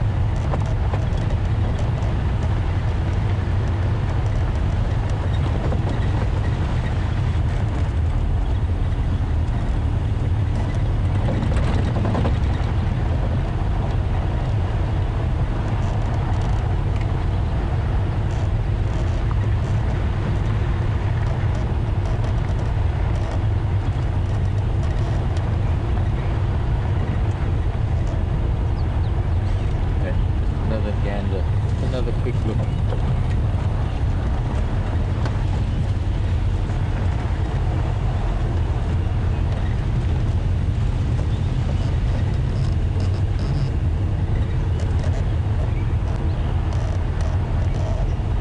Pretty good weather for a cat to be stalking impala right now.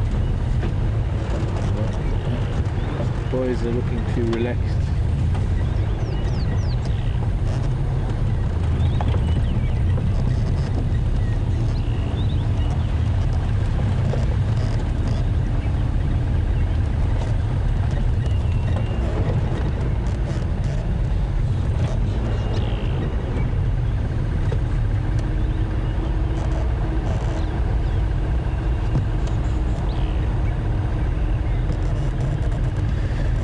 Squirrels have kept quiet now.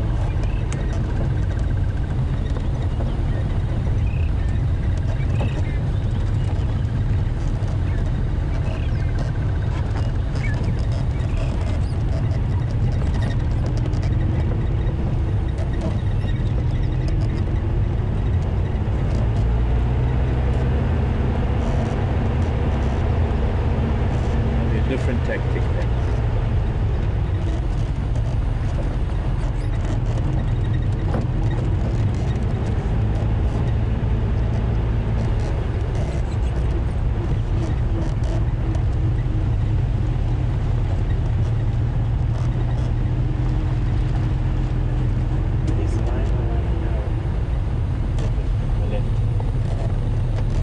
Saw something. Oh. Hyena.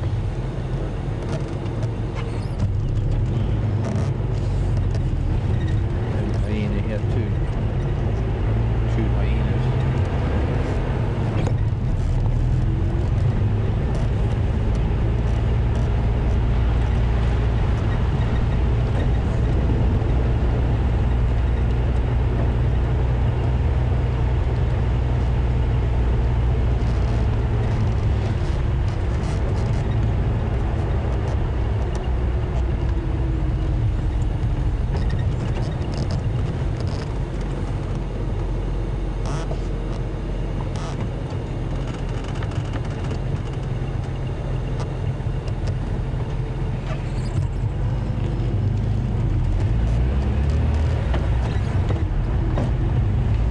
Hello Linda. Linda's in Northern California. I wonder whereabouts. Linda. Well, vervet monkeys and squirrels sound the alarm or alarm for both lion and leopard. Squirrel, let's talk about vervets first. Vervets being probably being very much a target on a leopard's list. Shout very specific and very frantic at leopard when they see leopard, but because lion don't really hunt them and it's not easy for lion to get vervet monkeys, they do alarm for lion, but they don't alarm as intensely. They don't make as much noise for lion as they do for leopard. Squirrel also, I guess to some extent, they have a different chirp for also not as intense for lion.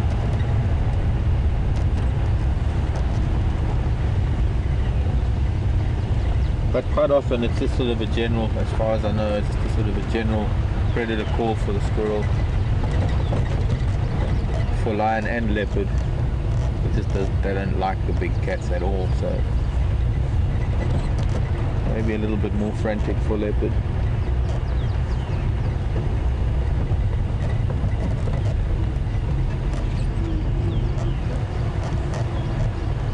we might as well go down to Treehouse Dam and do a loop around there now.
There's also a different call for both vervet monkeys and squirrels when they see a snake or an eagle.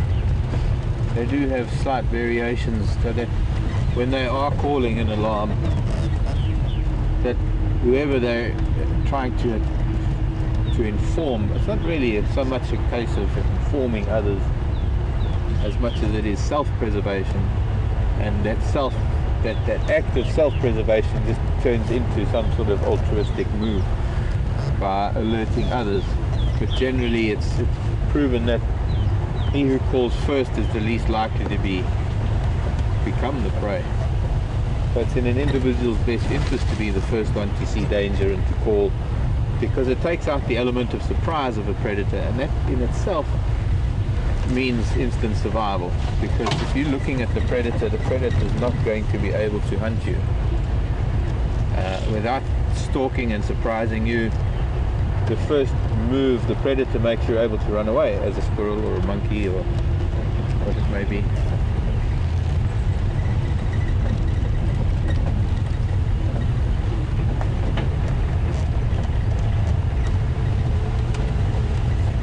Generally speaking, the one who shouts is the one who's least likely to be caught.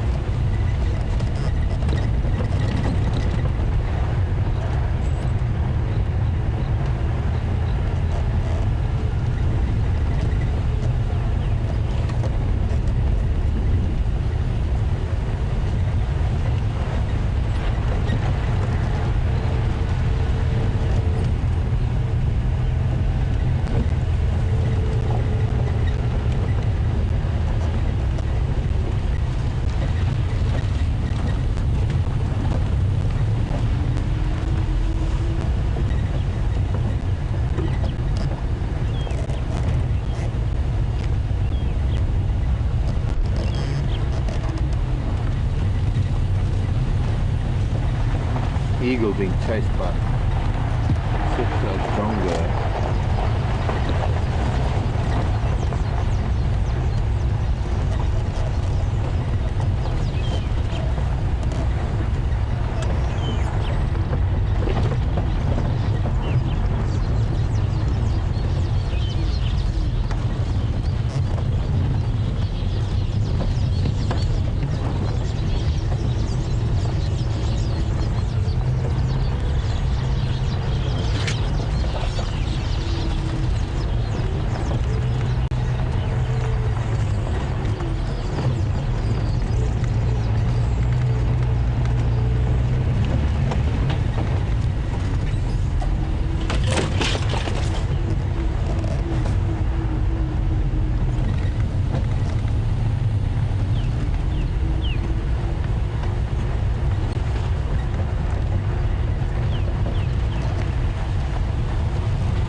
an interesting question. Douglas, hello Douglas. Douglas in Connecticut. Very interesting question. Will all the recent lion activity cause leopard to move away? Well, not really, Douglas. Quite often you might find that all this lion activity takes the pressure off of leopards. So you've got to remember that lion's territory is considerably larger than a leopard's territory. So all of the lion that you will find, any lion that you meet in Africa, is going to have leopards within its territory. So there are going to be confrontations, and I suppose crossing paths is an inevitability. But when there isn't distraction for lion, they'll possibly take more note of the leopard within their territory. Under the circumstances, with the lion fighting the way they are, I'm just going to pause while I go through this dip.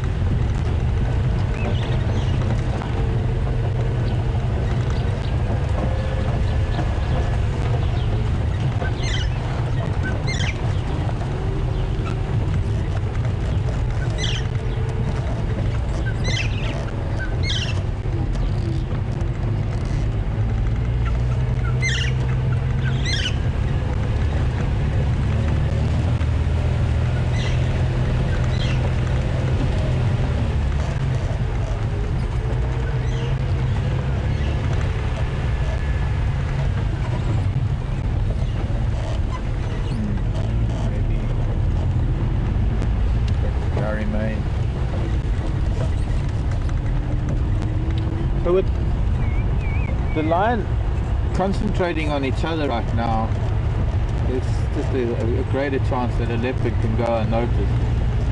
I noticed that in the years of the Mapokos and the Machinge lions, and the lion activity that's going on in the south. Pardon?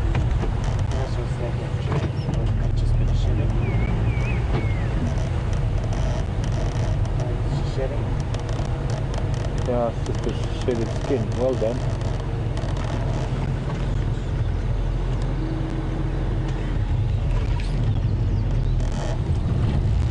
Recently shaded skin. I'm going to see what it was.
Interestingly, on the way to find the snake skin, I found another skin, which is really a little pretty thing. Look there. Put it against a black background. That's a shedded praying mantis skin. It must have also shed its skin this morning, blowing a little bit heavily with the wind. That's a shedded skin from a praying mantis. Oops. Then there's the snake skin. Seeing a fairly dark upper part to the body with quite a distinct stripe, central stripe, smooth scales, pale underbelly, which most snakes do have. Let me have a look at the scales. See, this is the inside out, so this is actually the inside of the scales. I want to open it a little bit, tear it open just a bit to see what the top, the outside looked like.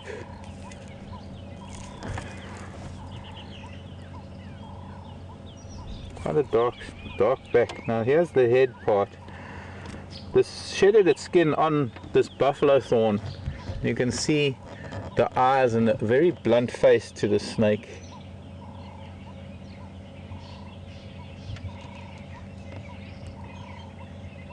I'm guessing that it's possibly a baby boomslang.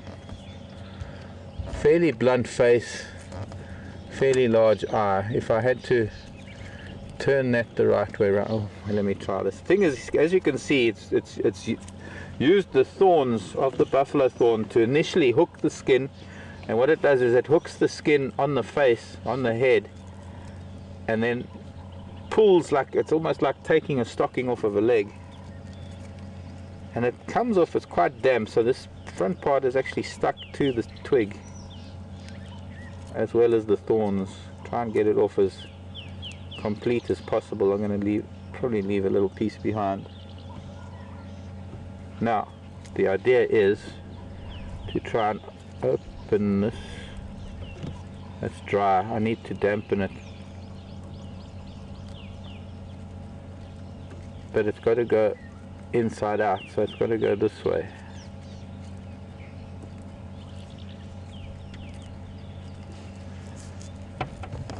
So that would have been the snake's. Oh, Marc, really?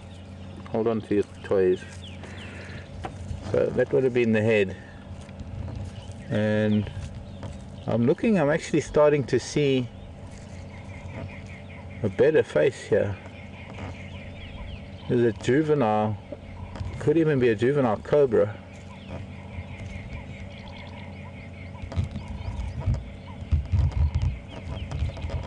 Trying to position it for the camera. There you go, there's the head. Bottom jaw is here as well, but it's kind of stuck to everything else. There's the bottom jaw, part of the bottom jaw. I could probably count the scales and make a better diagnosis after counting the scales and looking at the configuration of the scales on the head.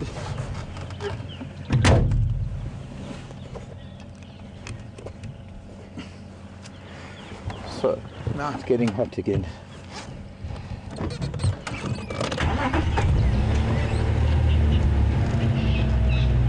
Interesting.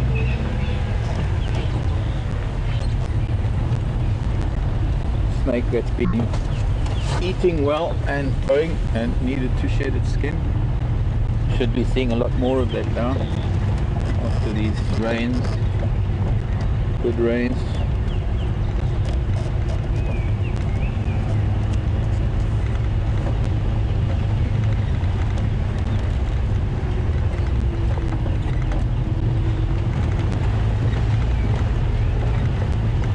I was talking about the mapofos and the majingilides back in the sort of 2008, 2009, 2010, around about there, fresh branch in the road from elephant.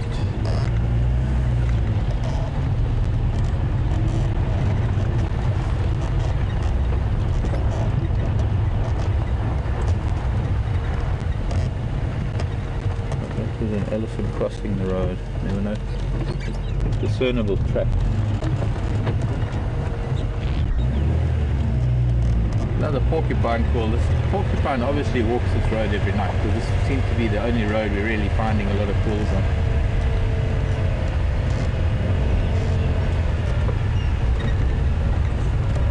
Yeah, there's some tracks now, coming back onto the road. But there was a time when the lion activity here was so intense, that's from walking south, that I think that's what allowed the leopard to breed so well and to successfully raise cubs so well, and one of the reasons why the leopard population burgeoned at that time. Morning, boys. Impala boys.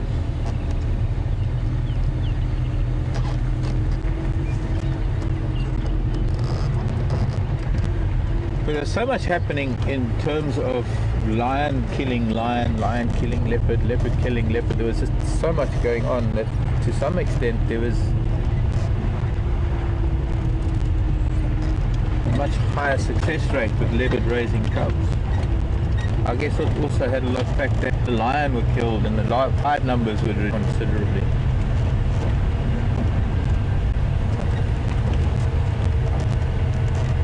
But no, leopard are not going to really be able to change much if within their territory lion are having a scrap, and they just got to, they do have to keep out of the way, because they will definitely die.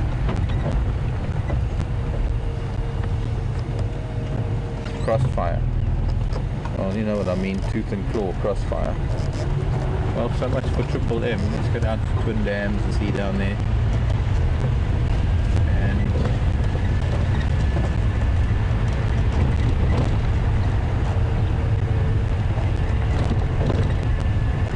then maybe we'll loop back to the south and the east again. No, I mean the west. The east. The one behind us, that's east.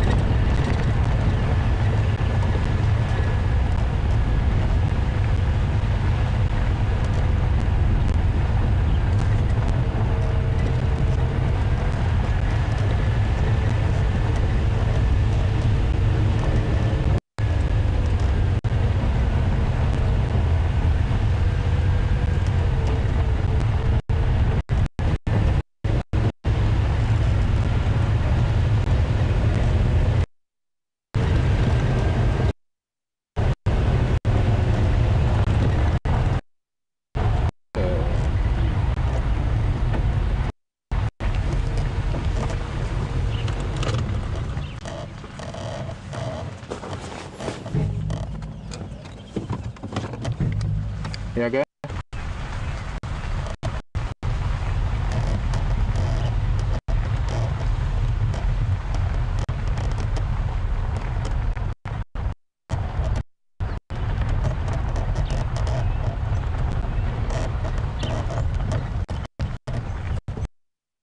Thank you.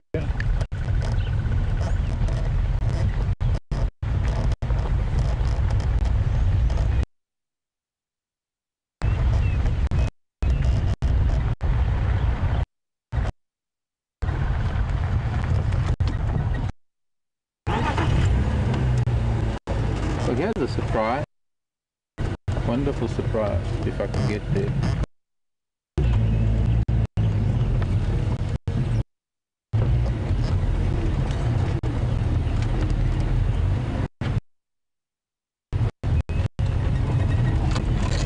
Look there.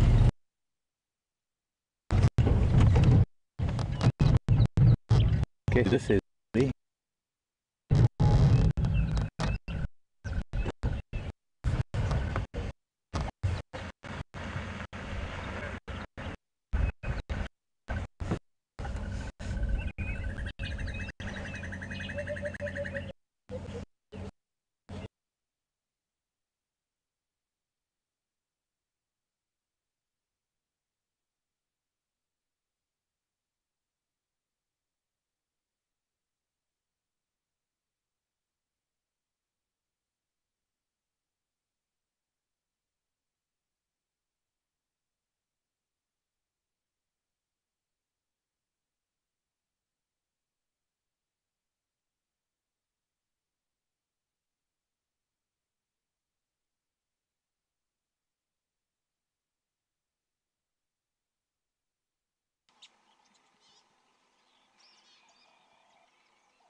Hello everyone.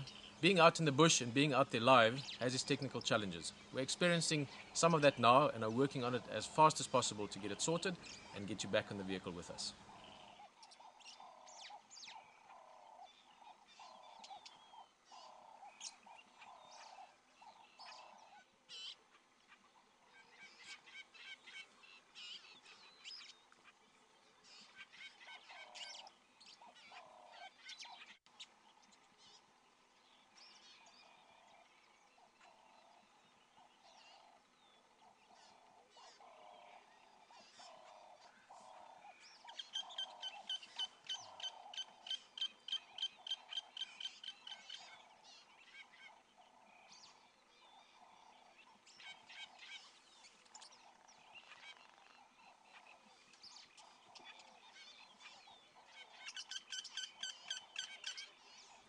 Hello everyone. Being out in the bush and being out there live has its technical challenges. We're experiencing some of that now and are working on it as fast as possible to get it sorted and get you back on the vehicle with us.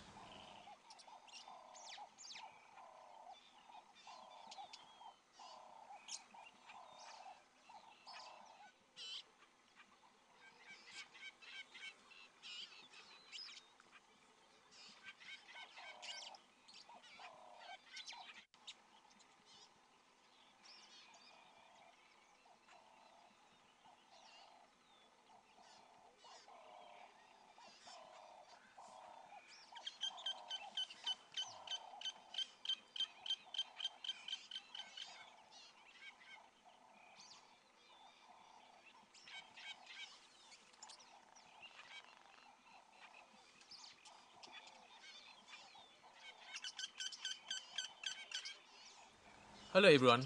Being out in the bush and being out there live has its technical challenges. We're experiencing some of that now and are working on it as fast as possible to get it sorted and get you back on the vehicle with us.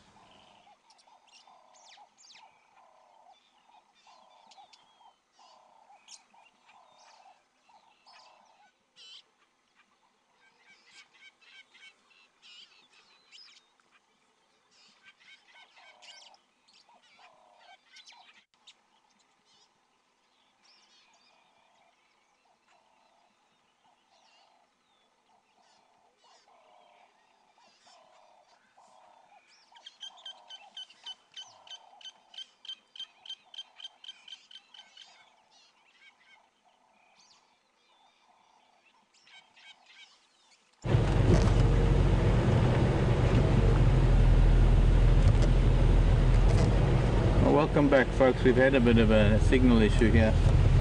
Hopefully all good now. I'm hoping some of you are guessing who this is.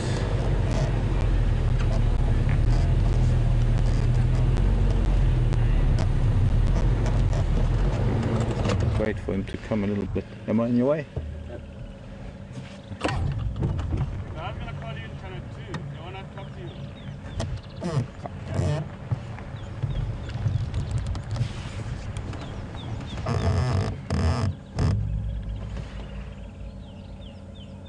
I can't talk on the radio. Can't get hold of them. It's got a call radio. I'm really too... Actually, that possibly could have been why we lost signal, because I spoke on the radio. I'm not even going to chance it now. The guy trying to get hold of me.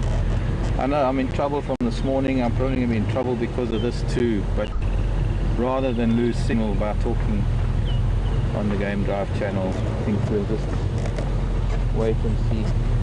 I'm going to let him come past us again. Get a little bit further back and we move off to the side, and hopefully he's going to approach us. And let's get slightly off to the road.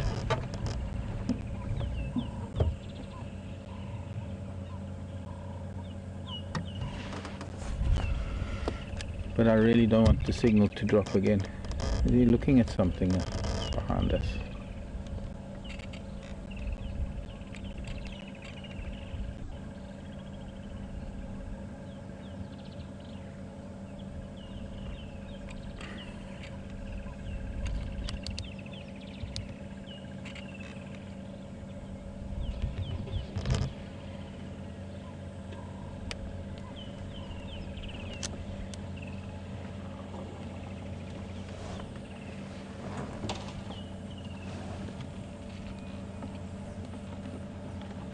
most amazing opportunities to get snapshots of these.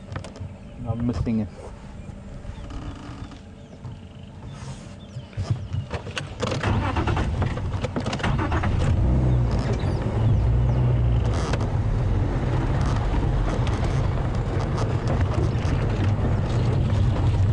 Racer in Finland and a few other people mentioning quarantine mail. It is him indeed.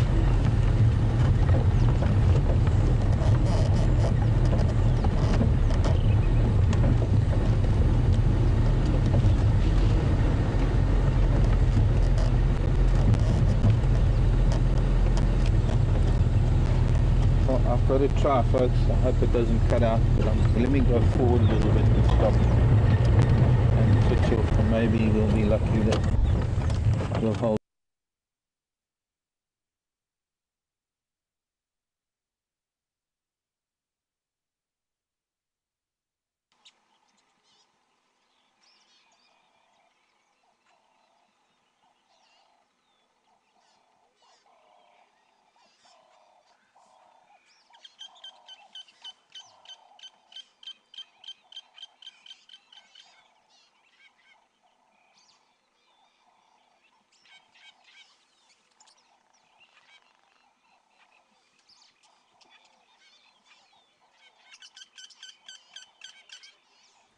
Hello everyone.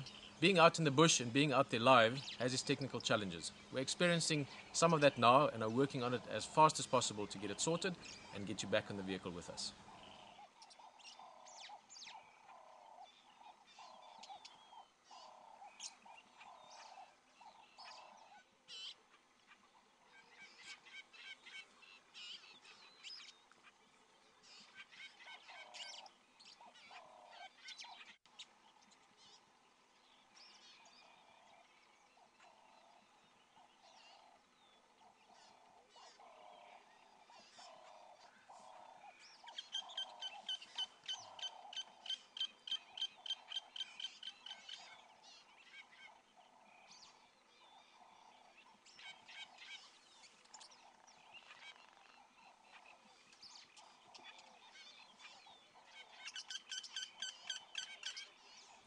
Hello everyone. Being out in the bush and being out there live has its technical challenges. We're experiencing some of that now and are working on it as fast as possible to get it sorted and get you back on the vehicle with us.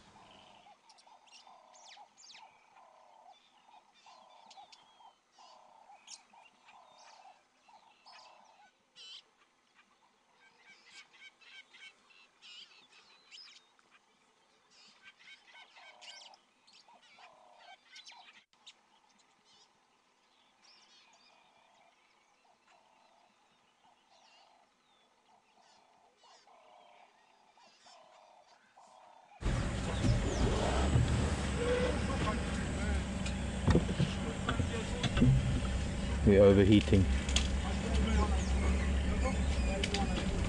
Dead in the water.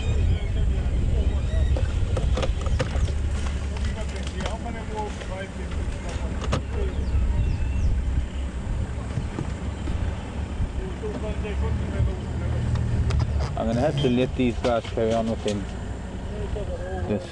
Somehow this engine is overheating really badly all of a sudden.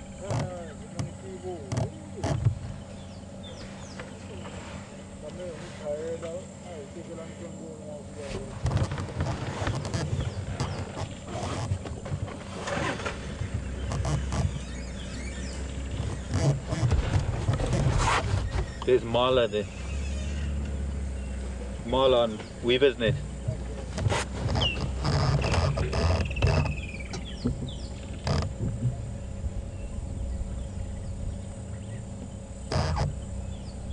Heading towards that bachelor herd that was there earlier.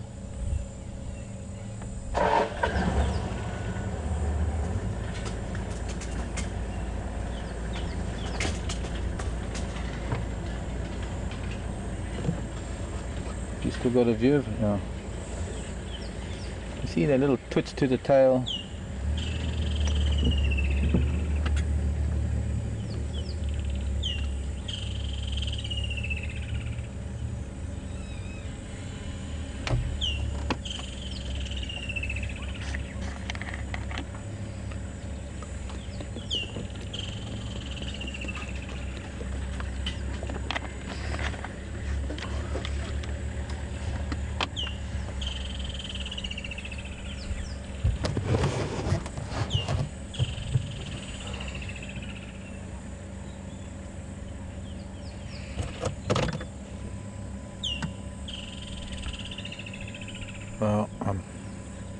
just bordering on red line on the heat side of things.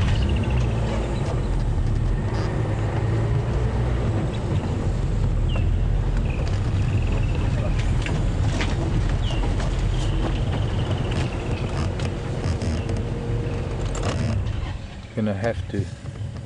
I can't have this engine running, I'm afraid. It's just one of those unfortunate circumstances, probably from a lot of idle driving we've been doing. I'm just gonna check. I'm gonna have to maybe throw some water in.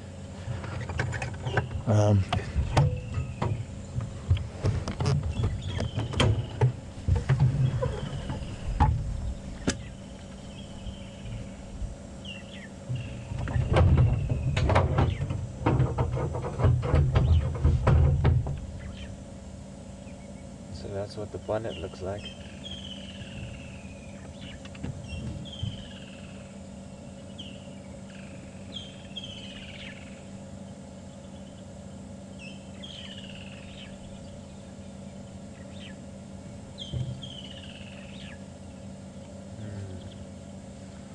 A lot of steam in there, and maybe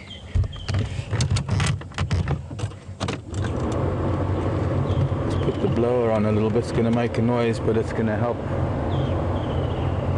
reduce the heat a little bit.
I don't know why it's overheating. There's still a lot of water in the system.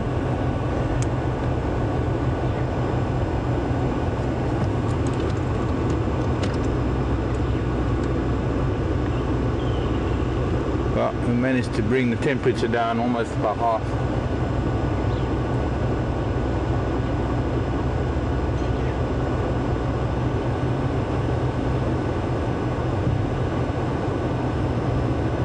The clutch fan not working. The thing is, it's got this vehicle is fitted with a clutch fan, so when the heat gets to a certain point, the fan should kick in, and it hasn't been happening.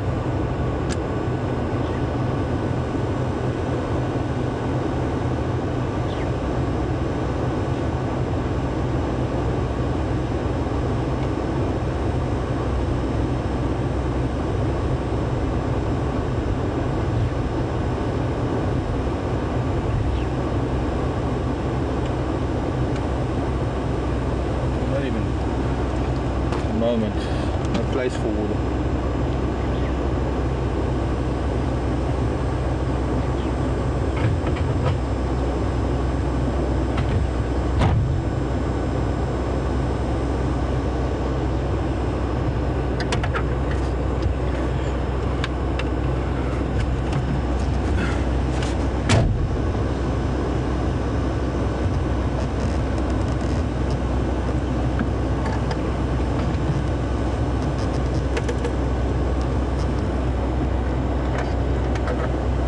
Plug is gone anyway. I can still see Texan's vehicle. Try and get out onto Weaver's Nest Road.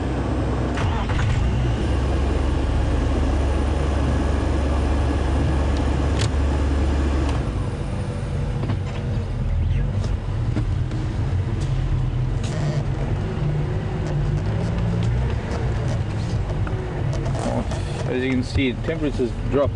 If you want to look at the gauge, we brought the temperature down considerably just by stopping for a minute, opening it up, putting on the heat vent, the heater. That's another thing, if you ever want to try and drop the temperature in your vehicle if you are starting to overheat. When you put the heater on and put the fan on full, it does help to vent it a bit. But I guess the only thing I can do is wait until the engine cools down after I haven't ever let it properly. That's of course the idea if I've overheated or when it's overheating. So let's go on to Weaver's Nest. I'm going to have to watch that gauge, make sure it doesn't get up. It wasn't in the red, it was just touching the red. But it was already starting to bubble. I could hear it bubbling in the engine.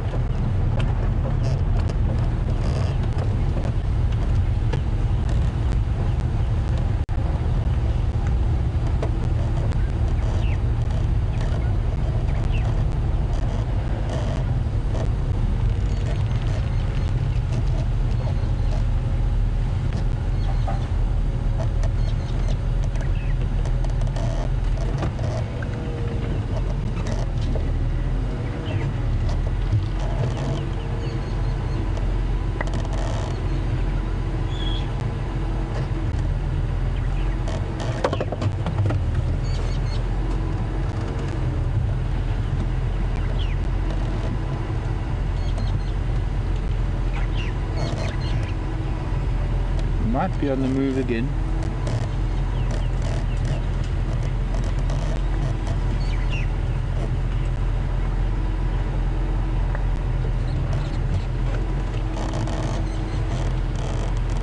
Oh, just up ahead.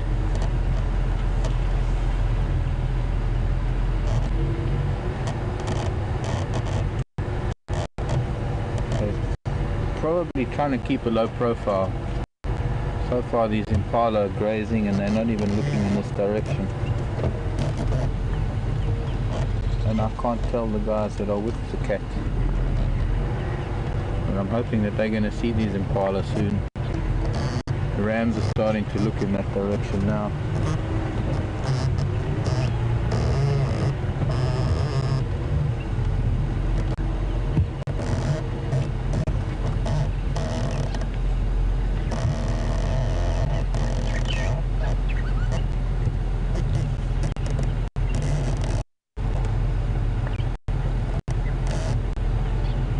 I think he's on that termite mound. Yeah, he's got to keep a very low profile on the top of that termite mound. You can just see his head sticking up, and we're not going to really try and get anywhere from here. Can you get him? Yep. And this bachelor herd of Impala, some of them still lying down, completely unawares. He's in a perfect position to try and, from where he is now, sneak down, sneak around this quarry and knobthorn thicket, and as long as there aren't any small creatures there that are going to give him away,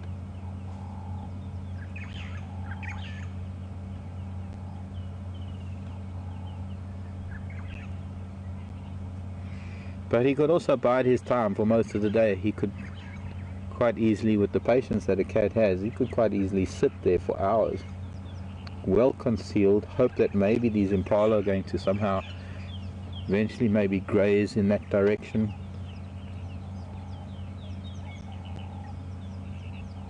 So well concealed. I think if you can't, are you zoomed in all the way? Yep. If you zoomed out a little bit, you could get to a point where you actually just can't make out that there's a leopard on that termite mound at all. And even when you almost all the way zoomed out, there's absolutely no ways that you'd be able to pick that out. Even driving past here, think about how many times we must have driven past something like that, and unless he moves, there's no way of knowing there's a leopard on that termite mound.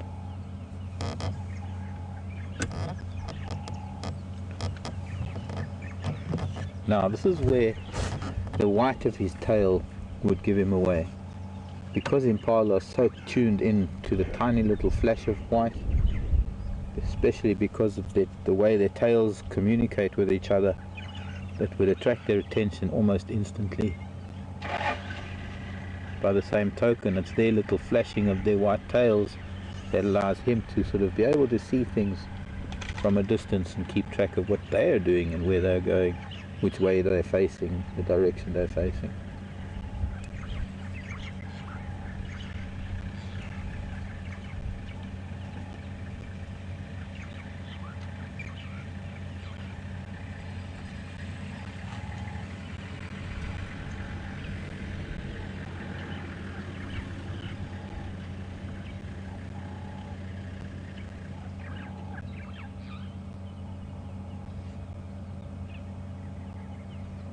There's still at least 2 or 3 of them lying down, chewing the cud, facing in the opposite direction.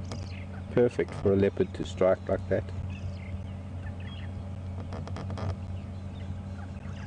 As long as the others aren't paying too much attention. He's a young leopard. I'm not too sure how many impala kills he's made.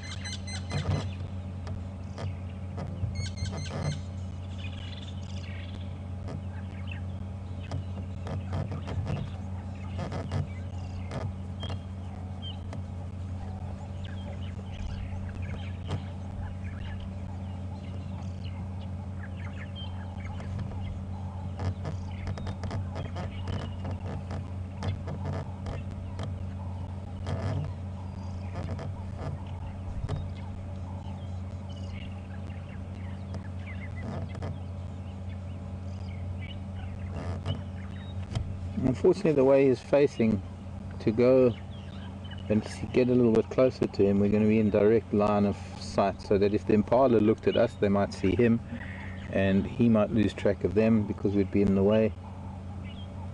So the only way at the moment is hoping that he might move from there. The only thing is that he'd have to creep down the back of that termite mound rather than come down the front. He'll be seen. And he's got to be very careful that his tail doesn't give him away.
Okay, let's try and get a little bit closer. We can maybe move off to the side, but we will be able to, I won't be able to see what the impala are doing because we'd have to face the other way.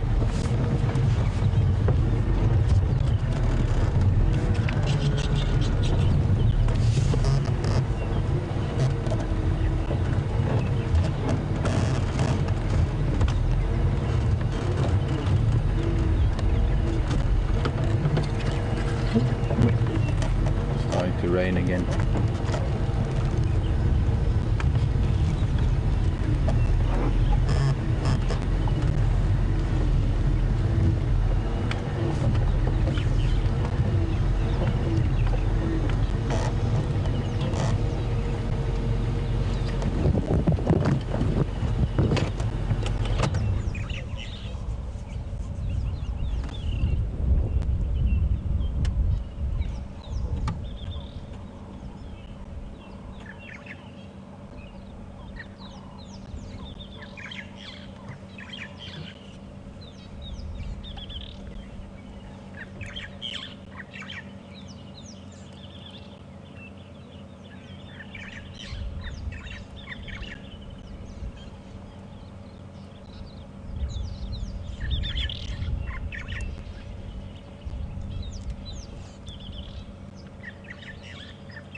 Can't really see anything happening here in the next few minutes.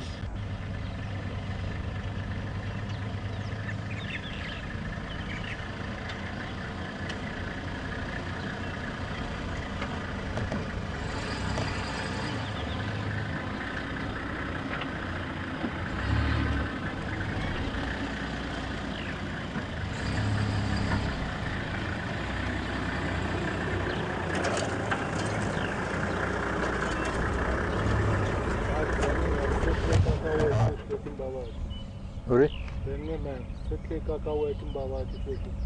Ada bonel.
I can see a duiker feeding here as well. Look, these impalas, a duiker just through there. Is it a water? No, it's a duiker.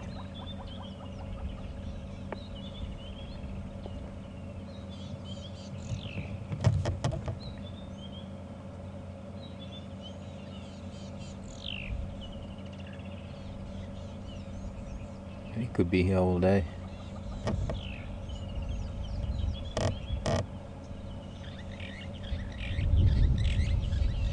That's a warthog, not a duiker. See that? Warthog. An impala.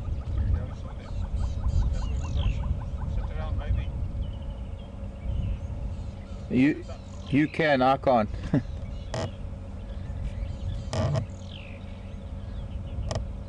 So it sort of comes to the morning, the end of the morning. He's got a couple of minutes to do something, otherwise we'll just have to wait and see what happens this afternoon.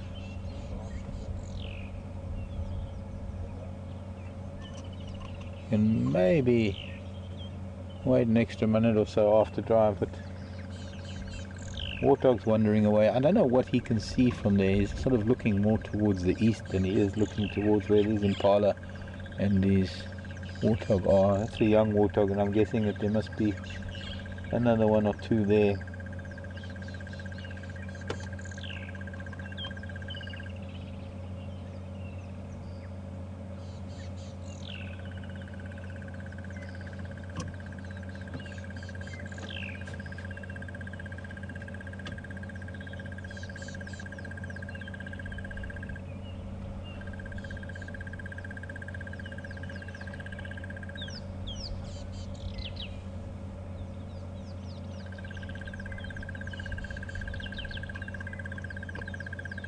Weird how the morning turned out. They started off by heading in the wrong direction, or in one direction, and finding out that there was something in the opposite direction, and then ending off doing the opposite.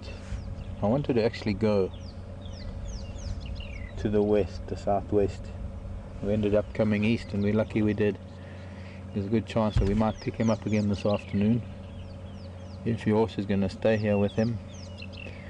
One of the landowners who's not confined, not